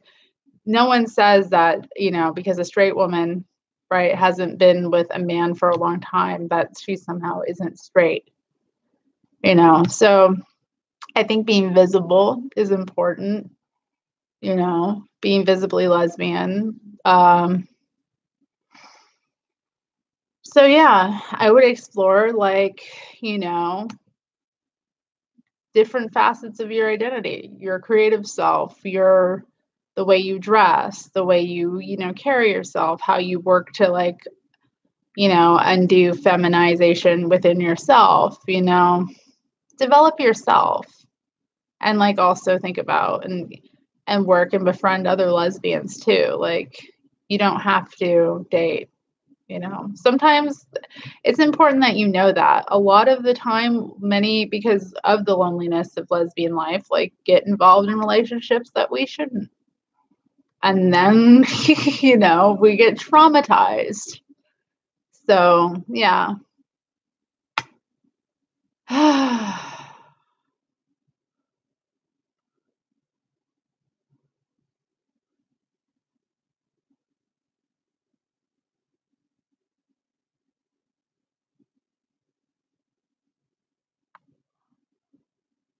Of course.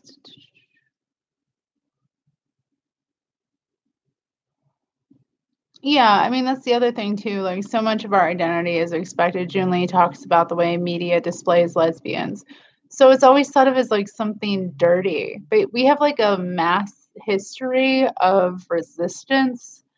Lesbians are in the vanguard of feminism. Like, the most radical feminism is produced by lesbians, like, historically. So, like, read that shit. Like, look at your history there. Also know that we've always existed. Women who choose other women and choose that, have always existed. So, look, I really think for me, exploring history and then learning more about who is a lesbian really kind of raised my consciousness that, like, it's about so much more than, I mean, I knew it was about more than sex. If it was just about sex, you can call it something else. But I think it's really about a love and also just for yourself as a woman too.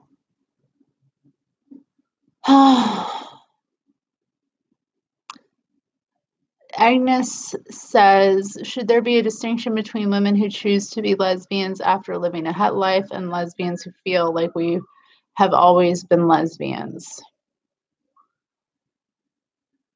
I think that there are ways to talk about that. You could refer to a woman as ex-het who had been heterosexual previously or whatever. You could, some women identify as political lesbians, and that's another way to like talk about that. Depending, there's some confusion about political lesbians because like I identify as that, but like not in the sense that I think a lot of women interpret that perspective. You know what I mean? Like,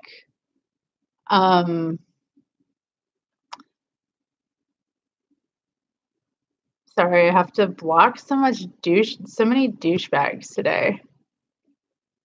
Like, really.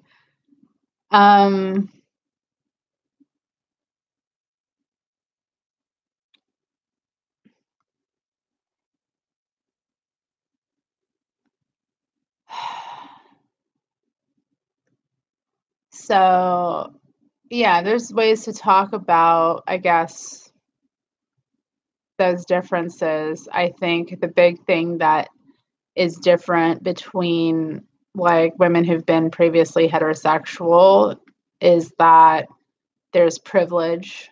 Heterosexual privilege really does affect how women behave a lot of the time, how they treat lesbians who've always been lesbians. I think the thing is, though, I believe that we're all choosing. So, like, there's that. Grace Editorial says, what do you think about a feminist video hosting platform?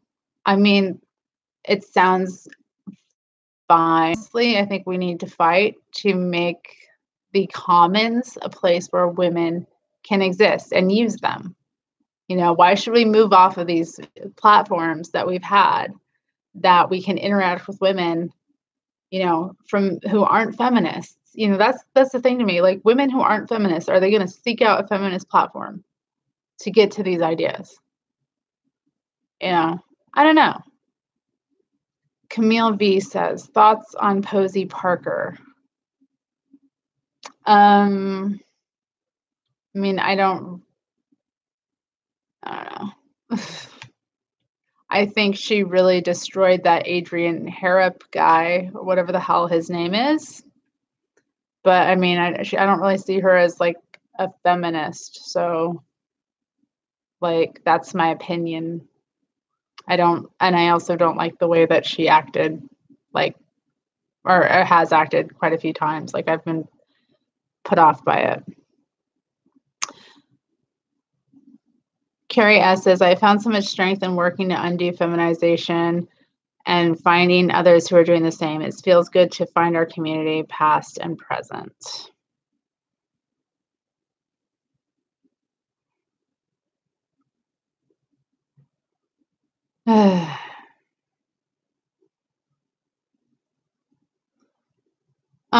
You know, Camille says heterosexuality is something forced on us. Way more women would be lesbians if not for socialization.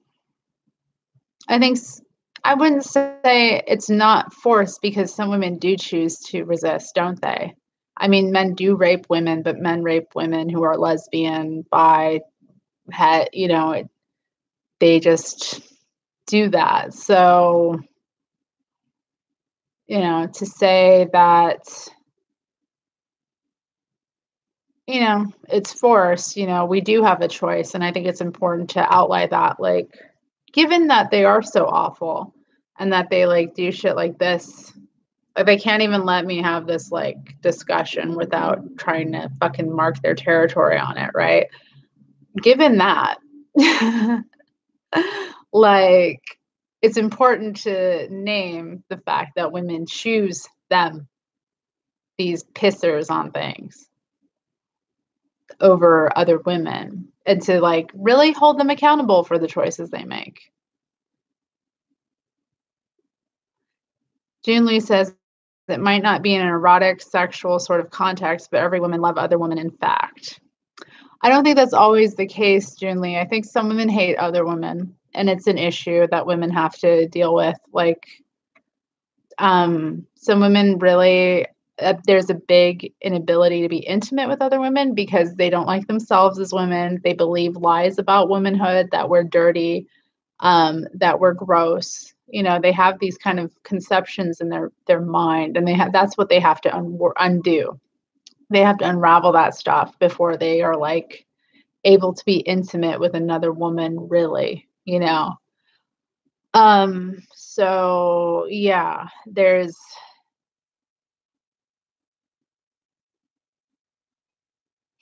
I don't know, there's that.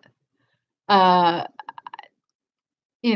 I think if you really are open-hearted, loving, it's natural that the other flows from it. Like the erotic flows from, I guess, that. It should be something that's naturally happening to you, I guess, from being open-hearted and that sort of thing. But, I mean, there's also context and like friendships that can be like difficult to navigate in that, because those elements can come up. I mean, it's a part of navigating lesbian friendships too, is like knowing what the boundaries are and if you should, become involved and intimate with a friend or not. Like, that's something to consider a lot of the time that we have to, wrap our heads around.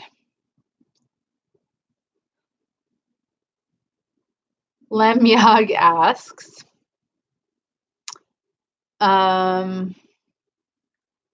what do you think about gender critical trans women or radical feminism ally trans women? I think that they're pathetic, and if they wanted to ally with women, they should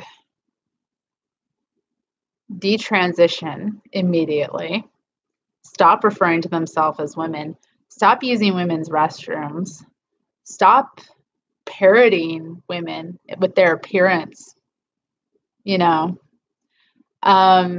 and I think that they should honestly, like, I don't know. I mean, sometimes they can be like a voice that kind of spurs others to think like, well, why is this one being attacked when they're trans, right? That can happen. But like, ultimately, the whole fucking thing is insane.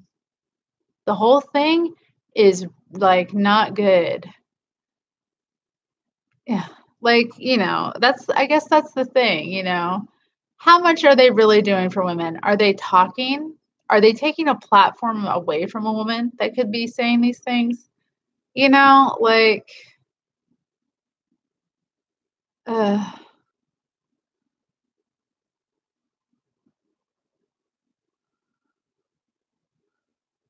uh, it is annoying having to deal with this. Would anyone like to volunteer to mod so that I can help keep up with this?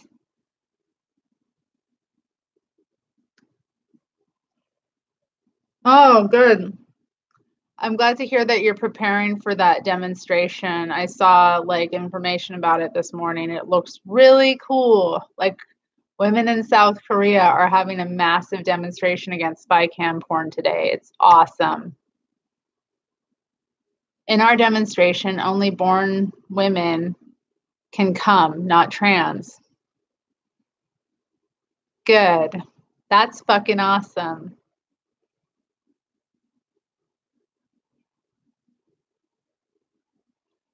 Christina D says,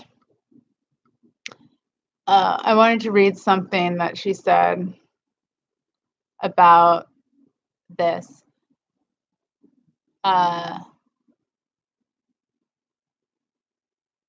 June Lee, I believe women can change, but they have to make the choice for themselves. So you have to be honest with them about the choices they're making, you know?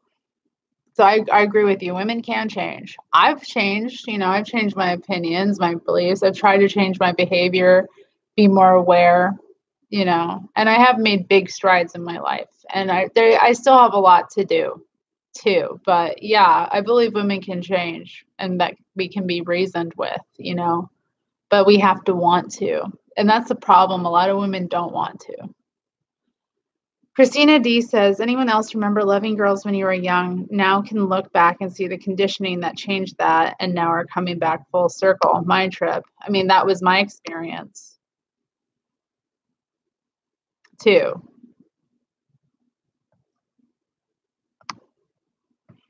Kane Yo-Yo asks for my opinions on Mexicans. They're great. Great people for the most part. Like,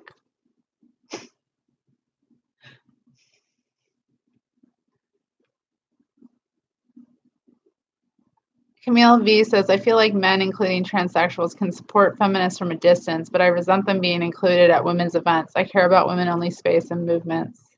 Hello, Black Ruby. June Lee's going to be there too. I'm so happy, and you all are starting here. So take all of this energy and positivity your way. Like, really. I hope it goes well. Men love porn though, so who knows? But I hope at least that, you know, your demonstration like is inspiring and gets more women like to wake up about what's happening and to reject, you know, everything. It's cool that so many of you are here that are going to that. Sorry about the trolls, y'all. I mean, yeah.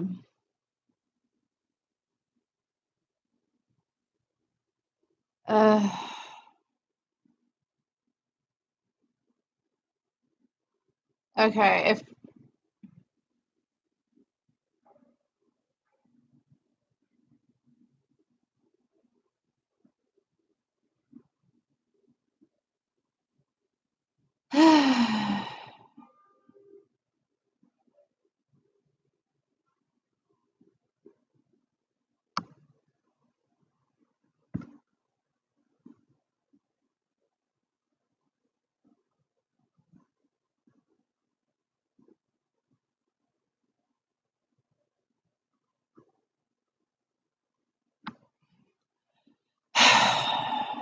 God.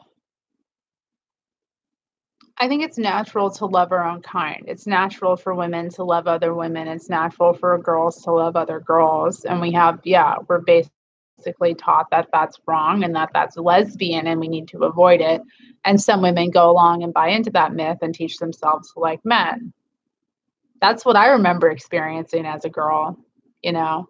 A lot of us sitting around trying to pretend we were into these guys who really weren't that interesting when we were far more interested in ourselves and each other. Like it takes strength though, and it takes like honesty to like,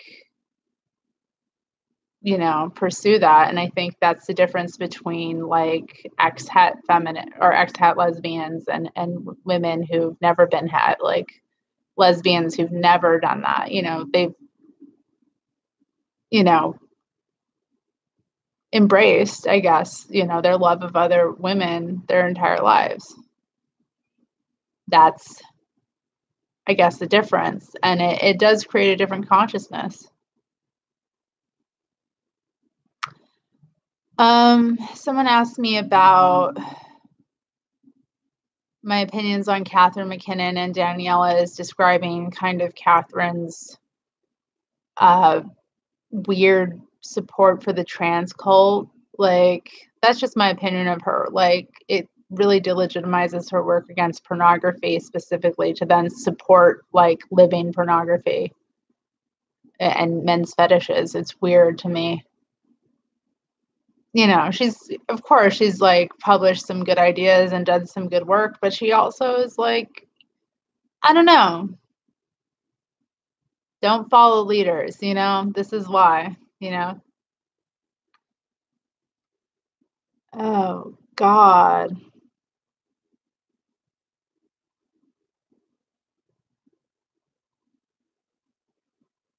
Some of these men.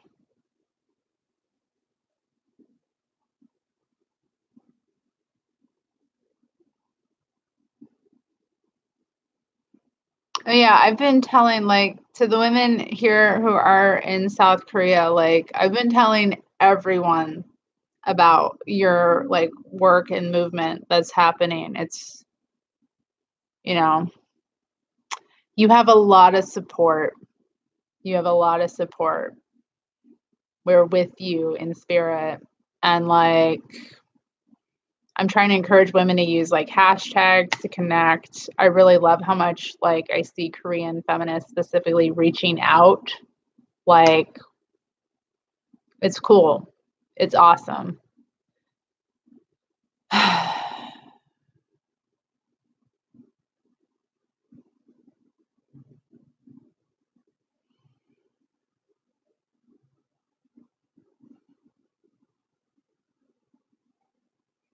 So anyway, Daniela says something that I'm going to respond to. The few professionals who are critical of the current trans issue mostly focus on drawing a distinction between true transsexuals and transgenders. So yeah, that's a problem too, because the whole thing is a trend. There are people, I guess, who have medically done things to themselves, who've like either like amputated body parts or like that, you know, been, you know, thoroughly on opposite sex hormones for years and had that happen, had the changes that come about from that. And so is that different than somebody who says they're non-binary? Sure, it is. But the whole thing is a trend.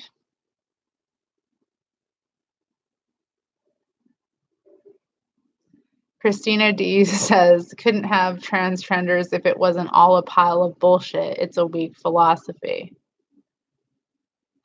I mean, yeah. You can't change your sex. People are not born in the wrong bodies. Bodies do not require medical intervention to wear whatever clothing you wish. You know, they don't require, bodies don't need to be interfered with medically to, you know, date the sex that you want to date or have sex with the, you know, sex you want to have sex with. It doesn't require it. You know, none of these things are an indication that there's anything wrong with someone. And it's disturbing to me that it's seen as, I mean, it basically stems from the fact that these people believe the lies of Western patriarchy, which is that we are basically like supposed to be projections of mental images of ourselves that we have in our head instead of like the physical beings that we are. You know, it's some dumb shit. They believe that like souls can be put in the wrong bodies and stuff. It's weird. Like it doesn't make fucking sense. Period.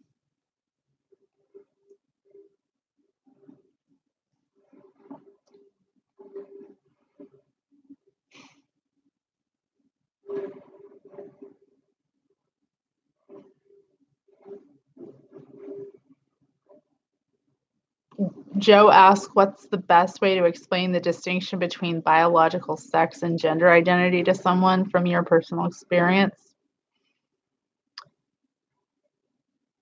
Biological sex is I don't really think there needs to be that much distinction. You have men and you have women, right? Some men adopt femininity, because it's a male value anyway. Women have femininity imposed on us. I think it's just different for the sexes, how gender plays out. Gender identity is a made up personality category that has nothing to do with one's sex and really has nothing to do with anything really. It's just a way of promoting, I feel, narcissistic tendencies about one's, mode of dressing. I think for me as a feminist, rejecting patriarchal femininity is super important. Or femininity, just whatever, all femininity is patriarchal. Rejecting it, not being, not doing those things sends a message that it's fake. I'm still a woman, regardless of whether I do that, because I'm treated as a woman. I don't get treated as a man, depending on how I dress, I guess. And I don't know. I don't know if that's really clear. What is the best way to explain this? One is real. One is a trendy, made-up thing that's promoting or over, I don't know. It promotes a lot of negative things, I guess, because gender conformity is something that we should be moving away from. So it misunderstands gender. I don't believe in gender as an identity. Okay, that makes sense. Gender as an identity is this newer concept that I don't relate to because I'm a feminist. So I don't believe in gender identity.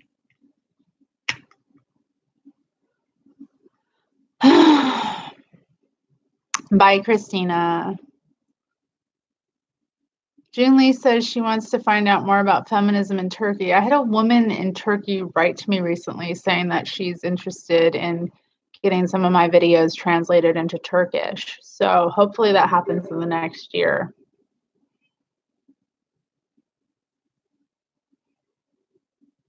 Yeah.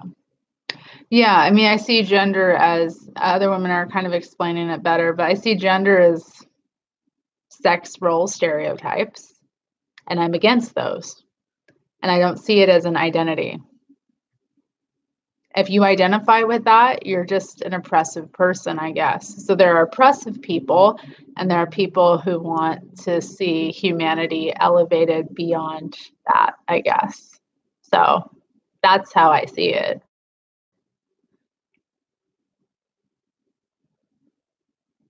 Daniela said, it's interesting you mentioned learning to be present with distress and unhappiness. Trans people would say, so you just want me to endure. Yeah. I think, because there've been many times when I was a younger woman where I felt my life would be easier if I were male. I felt like I had some sort of traits that were masculine and that made me different than other women.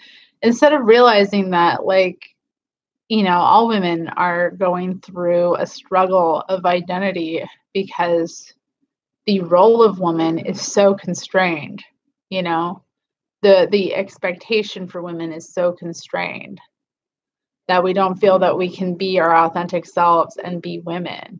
And that's the problem. So we need to expand the ideas of what women are, what we can do, what we can be.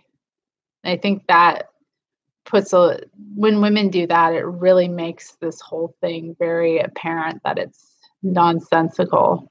Hello, Korea Radfem. It's good that you're here. There's been a lot of women from Korea or South Korea here today, so thank you for sending them my way. Um,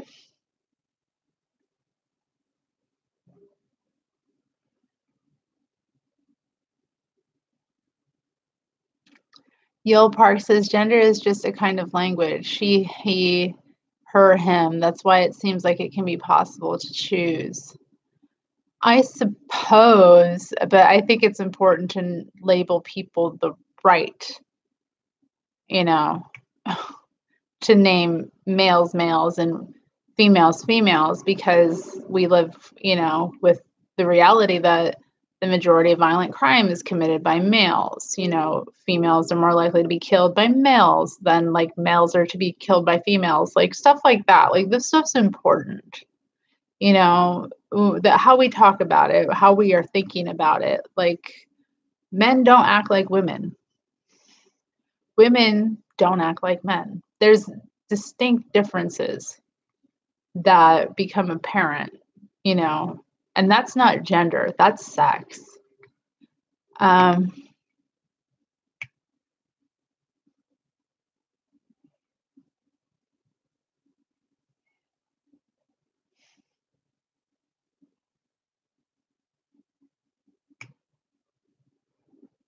Yeah, I will say this, not all women wanted to be boys when they were young. Not all feminists did. Some women always knew that it was bullshit. So my own confusion, like growing up wanting to be male or be a boy, was like different than, what some women always knew, that like always kind of saw that it was a con. So I think that's important to recognize too. Also, yeah, Daniela is thanking Korea Rad Femme TVs for sharing the video of Korean women's daily routine without putting on makeup. I've been watching some of those videos. It's kind of interesting because you watch like daily routine videos of a lot of different women, like makeup artists and such, and the amount of time and effort they put into like their appearance. But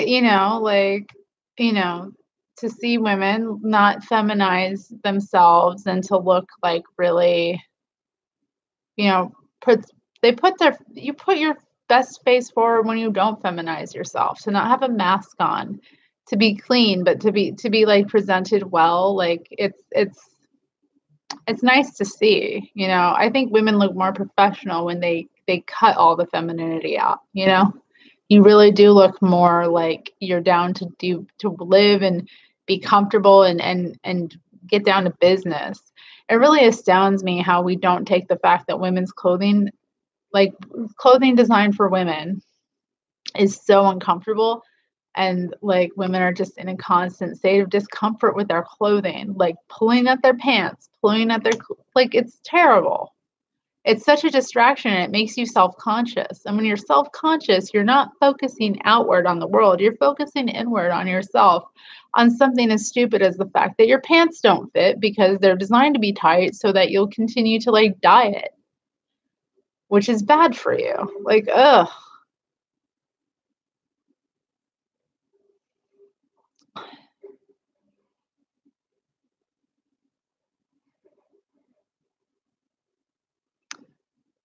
I wonder, are there rad feminist connections in other countries? Yes, I know radical feminists in Canada. I'm going up there next month to see Megan Murphy talk.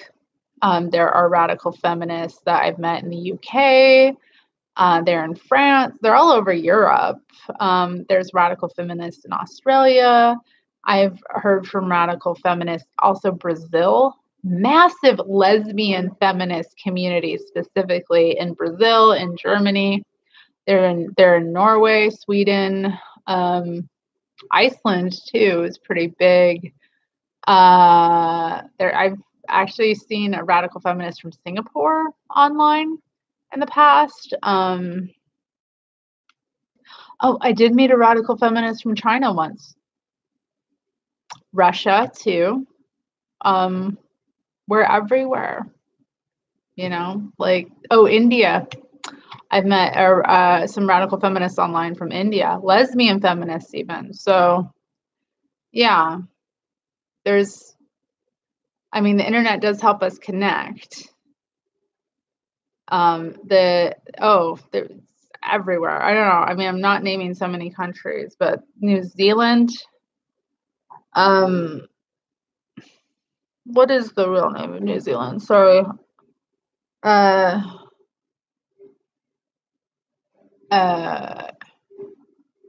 Its name escapes me. I apologize. I'm trying to think. Yeah.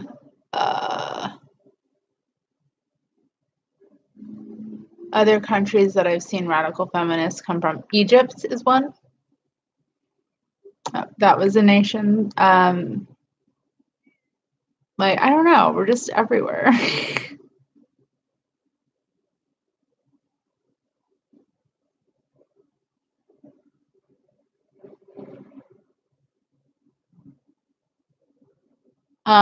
Marie Alina says, and no pockets. Patriarchy denied us pockets in our clothes for so long. Why aren't women more angry about this? I demand pockets in everything now. I mean, this is a big thing, like, that women talk about online all the time. Even hyper feminine women will they will buy clothing because it has pockets. They like, if you get a dress with pockets, like, big deal, because it's actually functional. Like, there are pockets in your clothes that you can put stuff in. Women are expected to carry around handbags all the time, which also makes us vulnerable because we're carrying shit around, which makes us vulnerable to theft and attack. Like, KA says, hello from France. I've been watching you for several years and wanted to thank you for all your work. Well, thank you. Several years. I don't know if it's going to happen, but I'm hoping in the next year to visit Paris and maybe do a talk for women there. The idea that was floated to me. So I may be going to France. I have to brush up on my French a little bit, but I'm excited about that. Agnes said, going from being a non-conforming girl to trying to conform to femininity made me depressed, having eating disorder, suicidal. I'm happy I got out of femininity. I totally understand. The years where I was most feminine were the years when I was most lost from myself.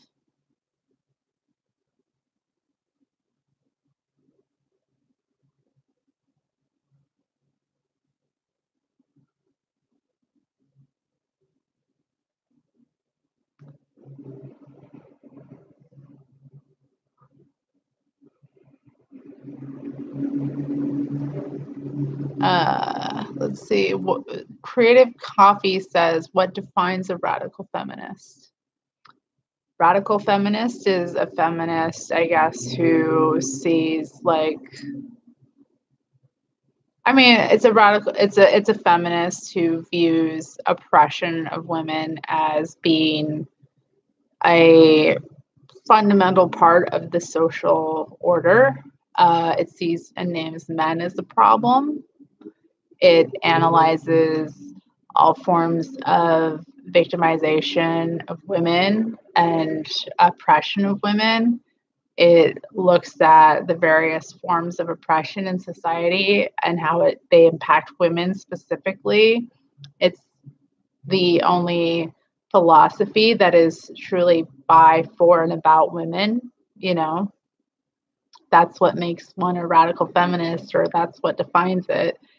Different radical feminists will have different issues that they work around, but most of the time radical feminists are known for challenging the sex industry, specifically like pornography, is big work that radical feminists do because liberal feminists don't see it as a problem, or they've made some sort of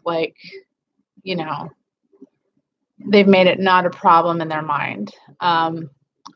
Then radical feminism is about getting women free from male violence as well. I mean, it names men as the problem. So I would say that it's the only feminism that's willing to name men's violence as the problem. And I'm sorry, I'm getting all these comments now popping up from these idiots who've been banned from this chat. So I will probably wrap up soon. It's almost 2.5 hours and I am getting a bit tired.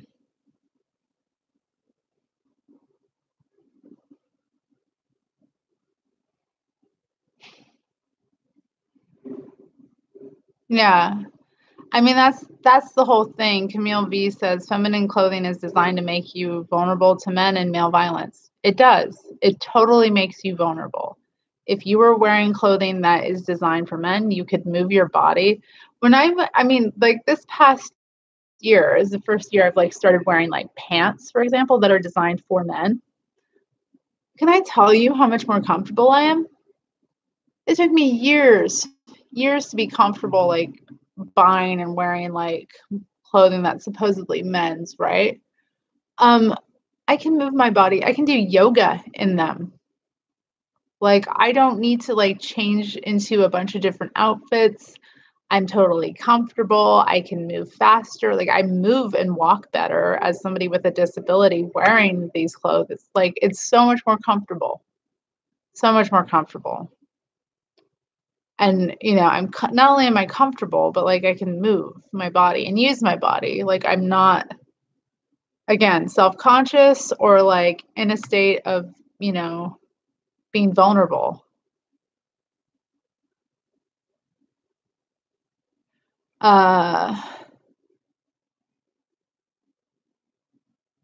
Right, we do know women in Somalia, don't we?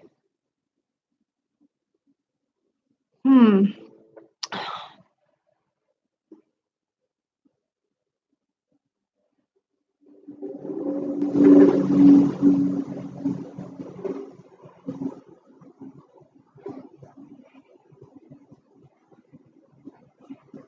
I mean, for the most part, men's clothing is more comfortable. Not always. Sometimes it doesn't fit right, but depending on what you get, it's more comfortable. It's better designed for the money you pay. So, looking even at buying like, even if you buy like lower cost clothing, like for example, like what you'll get for the same amount of money in terms of value, men's clothing is just designed better, period, regardless of the cost. So you'll say you buy, I don't know, a $30 pair of pants. As a women's pants, are going to fall apart way faster, not be as good as men's pants. Men's pants will be more durable, will be built better, probably better material. Like this is intentional. And it's mainly to keep women constantly obsessed about our looks rather than our lives. Men's clothing is meant to just like propel them through life.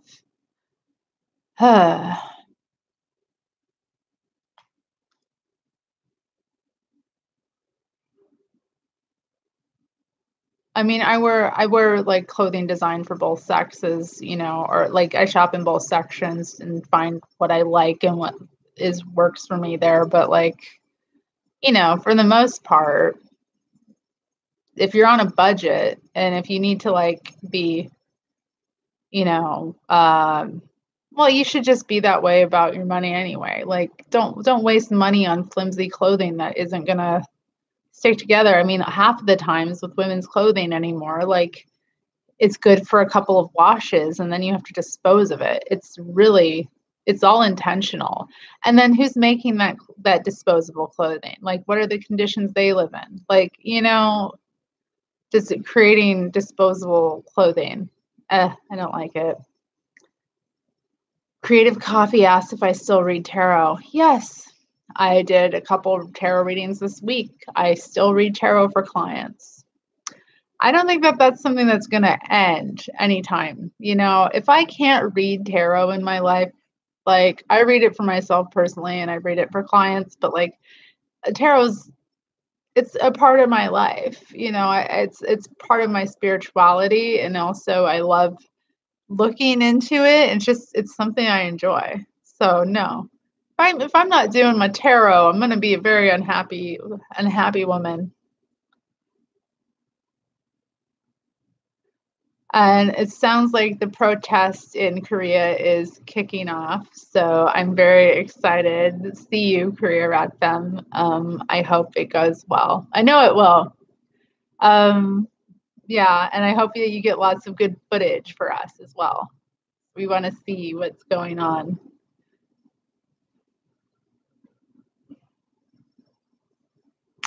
Marie Alina says, there's also a warmth gap. I find men's cardigans, yes, men's sweaters are built better. Like, yeah, everything. You just get much better value. And it lasts longer. Even like the cheaper brands last longer with men's clothing. It's just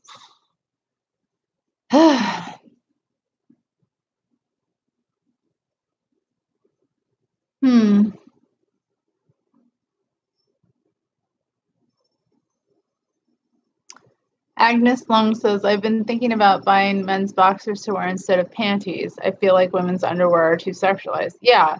I mean, I prefer like just normal women's briefs, but yeah, those are hard to find, aren't they? Like either they're going to be too big or, you know, it's hard to just find a normal pair of underwear. So, I mean, I do wear I do have some boxers to wear at certain times and they are comfortable.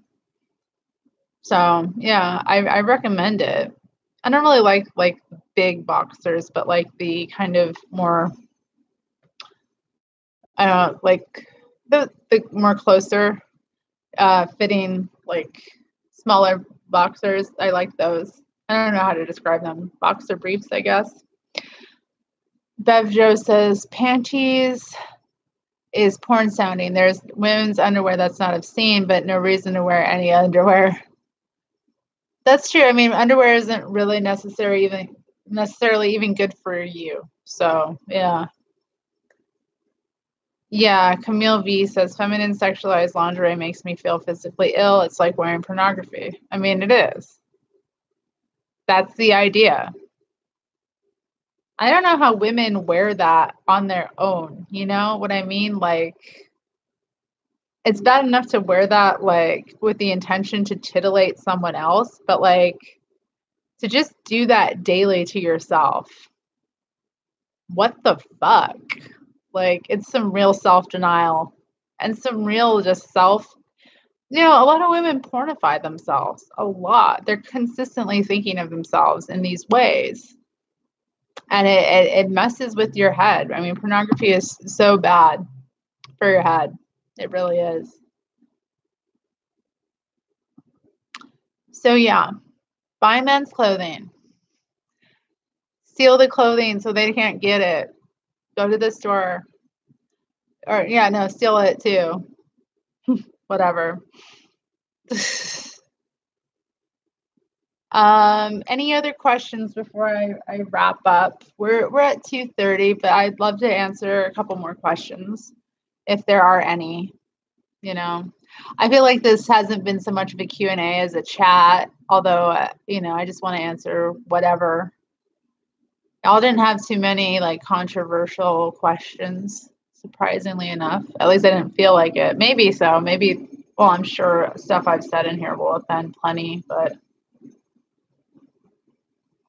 yeah, but you don't need razors, do you? Creative Coffee.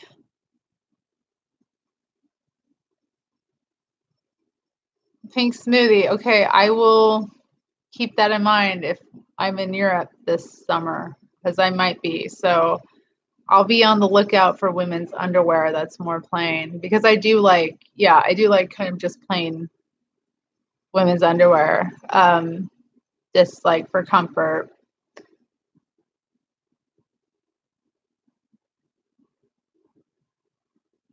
No, well, some like to shave. I don't think women should be shaving themselves. Shaving is self-harm. You're ripping well, not, that's waxing, but you're like cutting your hairs off that you like. I don't think it's positive. It gives you so many tiny little cuts on your skin. It feminizes you. It also, like, when you shave your legs, you have to think about like what hair does for you. To not have any hair on your legs makes you less stable in terms of how you walk, no fucking lie. And it also just like makes you less sensitive to the world around you. I mean, who benefits from women not being as grounded when they walk? You know, all of your hairs act like little antenna. They alert you to danger. Um, I think that hair removal, like if a woman has like really aggressive hair, like let's say a case of PCOS or something, and she has like a full-on beard and she doesn't want to deal with the drama of it, I can empathize with wanting to remove it. But no, I don't think women should remove their hair. I don't think you should remove your body hair. Definitely not your body hair, unless it's like getting in the way of something. No.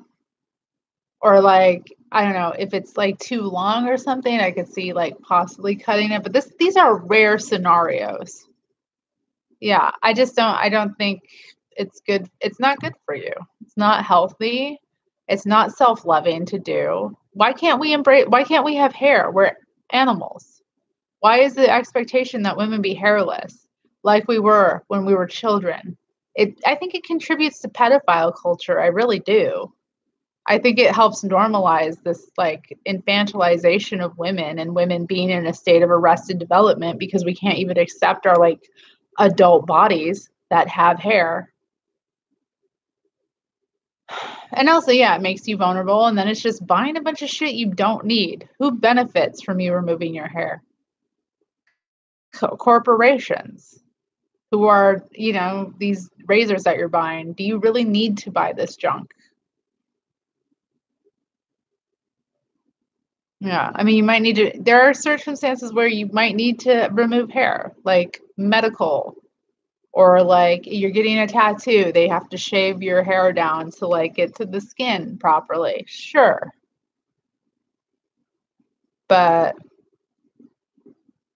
you know, I don't think hair removal is a good idea. Also, like hair, it helps, like, it's grown in, yeah, it's grown in spots for a reason. Like we have pubic hair for a reason. We have leg hair for a reason. We have, you know, hair under our arms for a reason. And also, you know, it is part of our animalness. We disconnect from our animal nature, then we don't feel it. We feel our own natural bodies are gross when we do that. We can't connect with one another because of that. It's self-denial and it's self-hating, and you know, loving oneself is accepting oneself as one is, you know.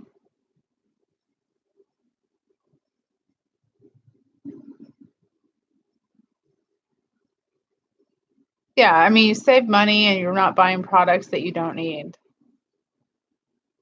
Hmm. June Lee says,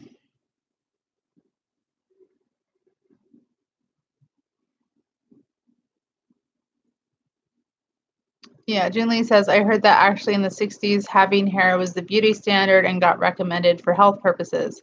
So why not now? What would that mean? I don't know.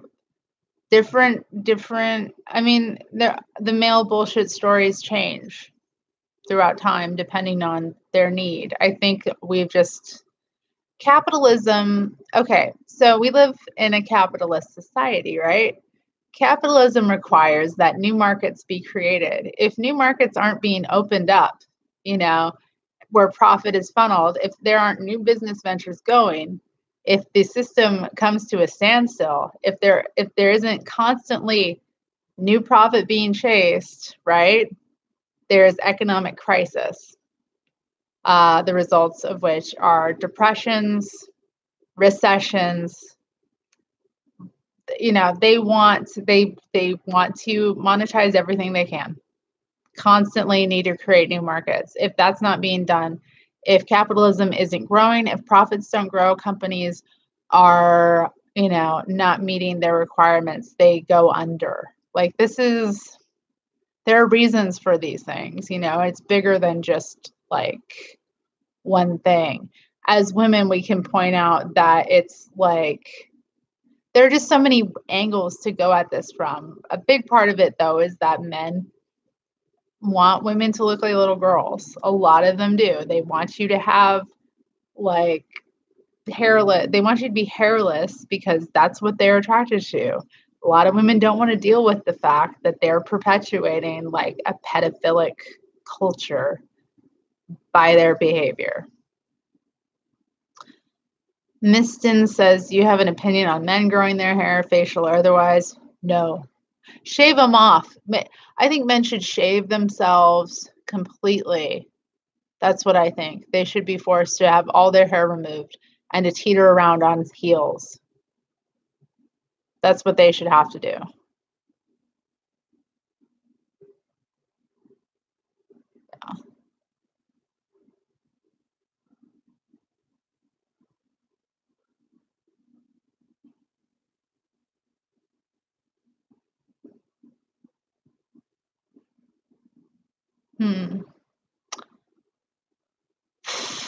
I don't know. Any other questions, y'all? Good chat today, I feel. Lots of interesting topics got brought up. But anything else you want to ask me about before I cut it off?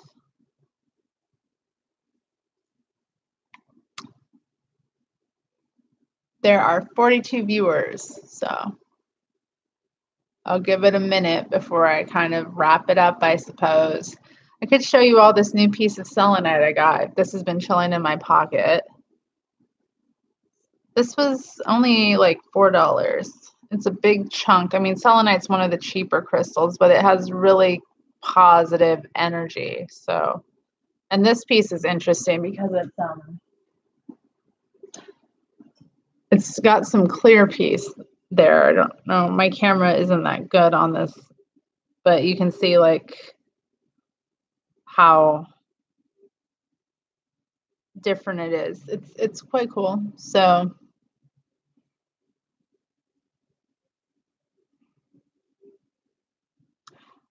yeah.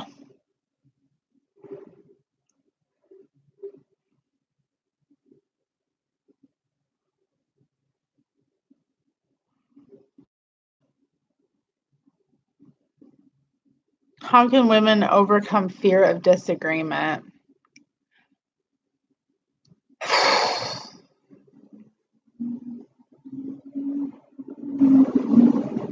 I guess you have to just practice disagreeing, you know, and to face kind of what happens when you do.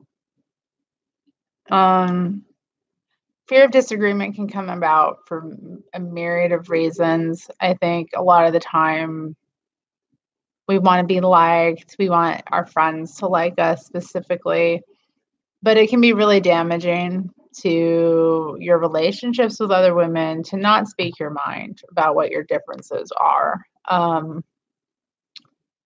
also like to encourage women to think about things too. I really think it's important to just say what you think. It's not always easy. Sometimes people really won't like you. Women, I mean, there's the amount of stuff that will happen, you know, with women not liking you because of a disagreement, you know, that will happen. But I don't know. It's just something that has to be gotten over. And I think the big thing is to just like let go of the desire to be liked. Know that like what you're about and meeting the right people, the right women, having the right ones in your life is more important than being liked by everyone. You know, you're not going to find, you know, your tribe, as it were, if you aren't like doing that. And also like you can have good relationships that explore difference. You know, women are different. Women are going to disagree. What you can do is like consider where a woman's coming from and try to understand and like, I don't know, it requires trust too. I think that's the big thing. A lot of times we don't disagree because we don't trust that women will stay or remain our friends if we disagree. So getting over that too is big. Learning to like individual women apart from your differences is good too. Like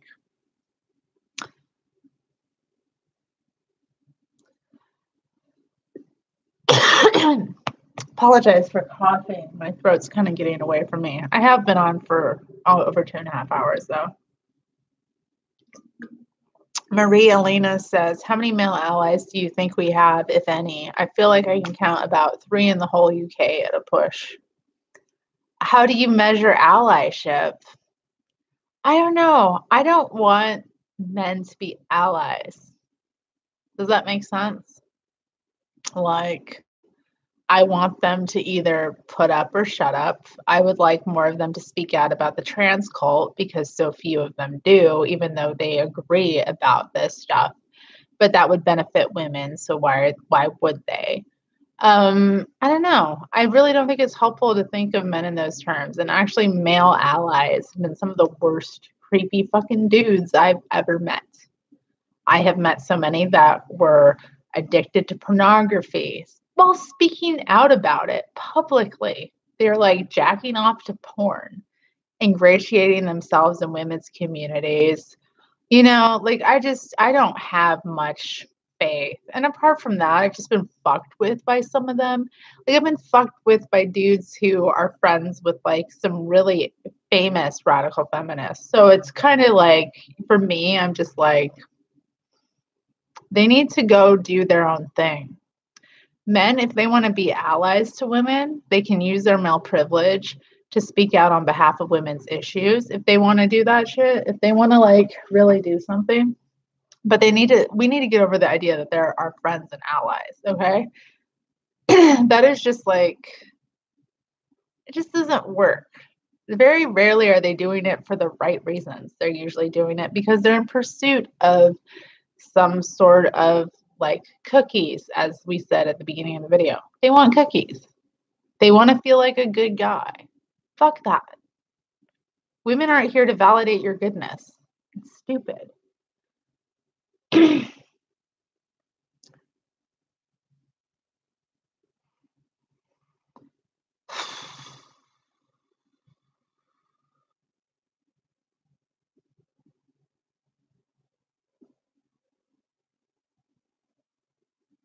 How many times a day before one is quote unquote addicted to porn? Yeah, if you're looking at it daily, I feel bad for you. That's what I feel. Like, what a dumbass question.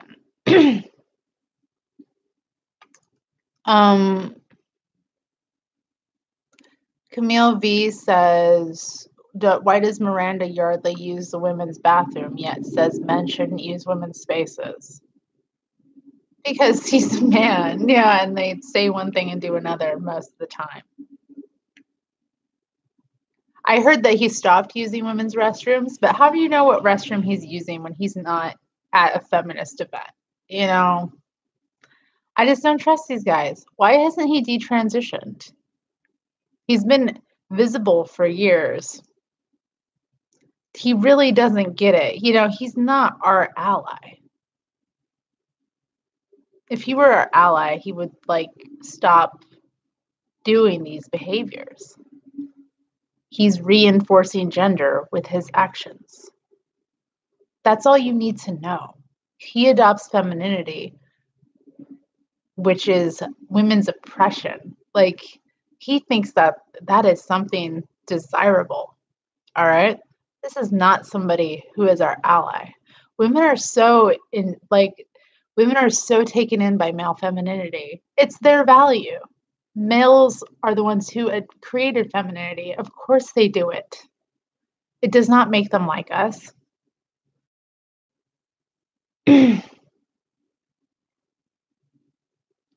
Of course, amazing. In a radical feminist group, Inkblot, you were attacked because you questioned him.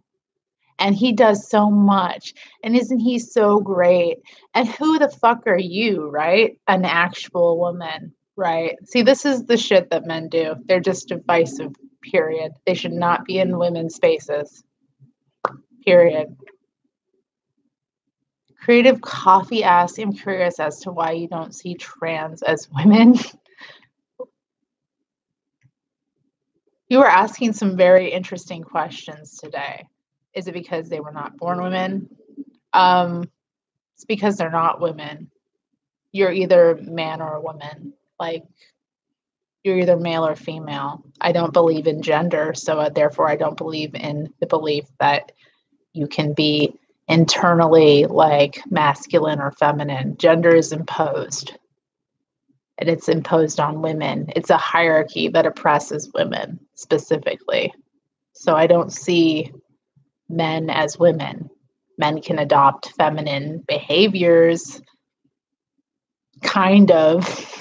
They never are really that helpful. You ever notice that though? They don't really like to, help others. That's not a feminine behavior they adopt, is it? It's interesting what feminine behaviors they adopt. Usually like pretending to be a sexual object is what it is. And then we're supposed to just validate that constantly by calling them women. It's degrading to us. I don't accept gender because it degrades women. So I'm a feminist.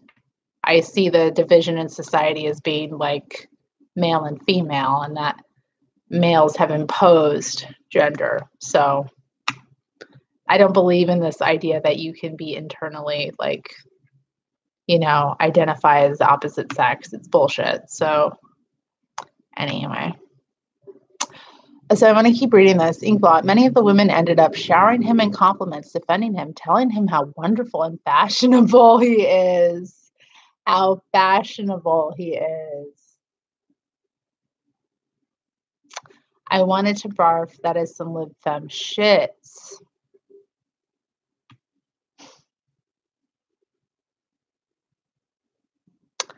Yeah.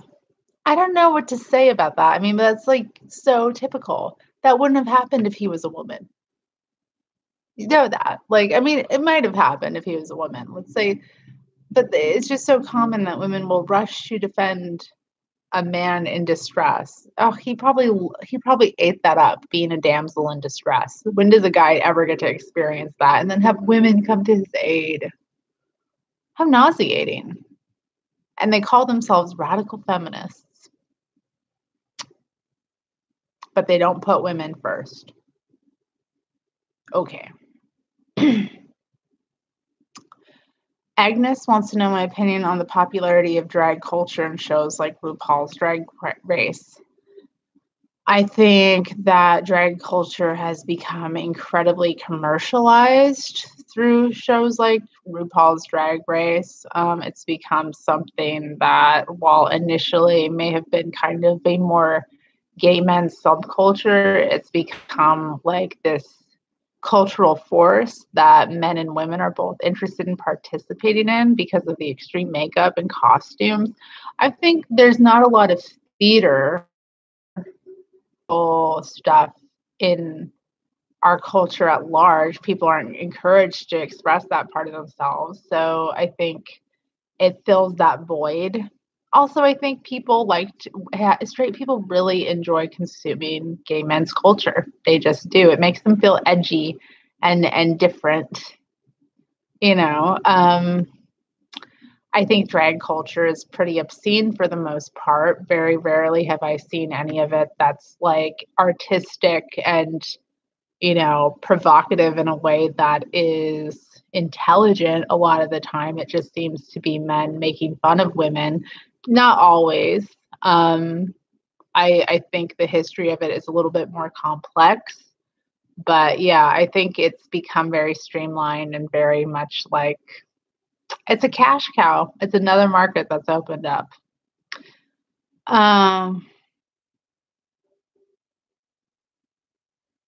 Camille V says, I would love if men adopted doing the dishes and vacuums more instead of walking around parodying the objectification of women.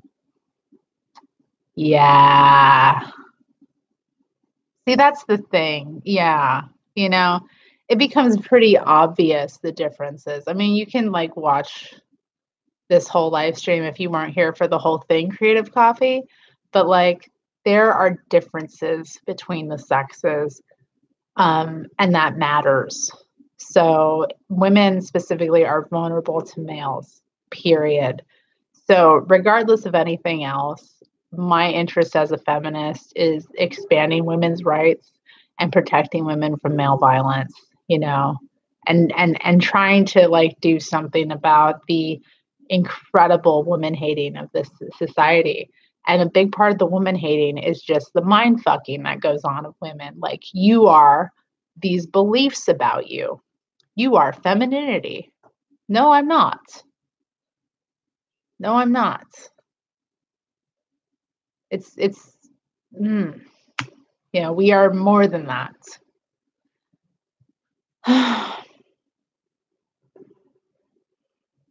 And that's the thing too. Camille says that as well. Like, I always see, like, you know, women rush to support these men who are in no way as vulnerable as there are women out there. They're portrayed as the most vulnerable women. Men are portrayed as the most vulnerable women, when even statistically that is not the case. Like, there is a genocide happening in North America right now of indigenous women. All U.S., Canada, and Mexico facing massive problem with like the level of rates of murders of indigenous women. You know, why does that not get enough attention? It's like, you know, it's all of this feminist quote unquote energy goes into helping men portray themselves as a parody of us, or to, even for the one, because a lot of them like don't even, this is the other thing, a lot of them don't even bother to do that. They just pretend that there's something different about them because they have feelings or something. Like, really, men are thinking that they're women because they have feelings. That's how fucking insane the brainwashing about gender is. It's weird. You know, Bev, you can, like, at the top of the screen, there's thumbs up. You can click on that and add a thumb up. So, yeah. You can't really like the comments, though. Although once the stream is over and the video posts, if anyone comments on it, I'm always amazed at the individuals who comment on live streams. Like, they sit and watch live streams that they haven't been part of. Those are some really cool viewers, I have to say, to think that it's worth sitting through. And I guess it is, because the conversations are good. When Leah and I do a live stream together, and the ones I did with Bev Joe too, like, I think having another person there makes them more interesting, because I don't know what could be that interesting about watching me for 3 fucking hours, like, right? But some do. So you can like the comments there, is what I'm saying. Yeah.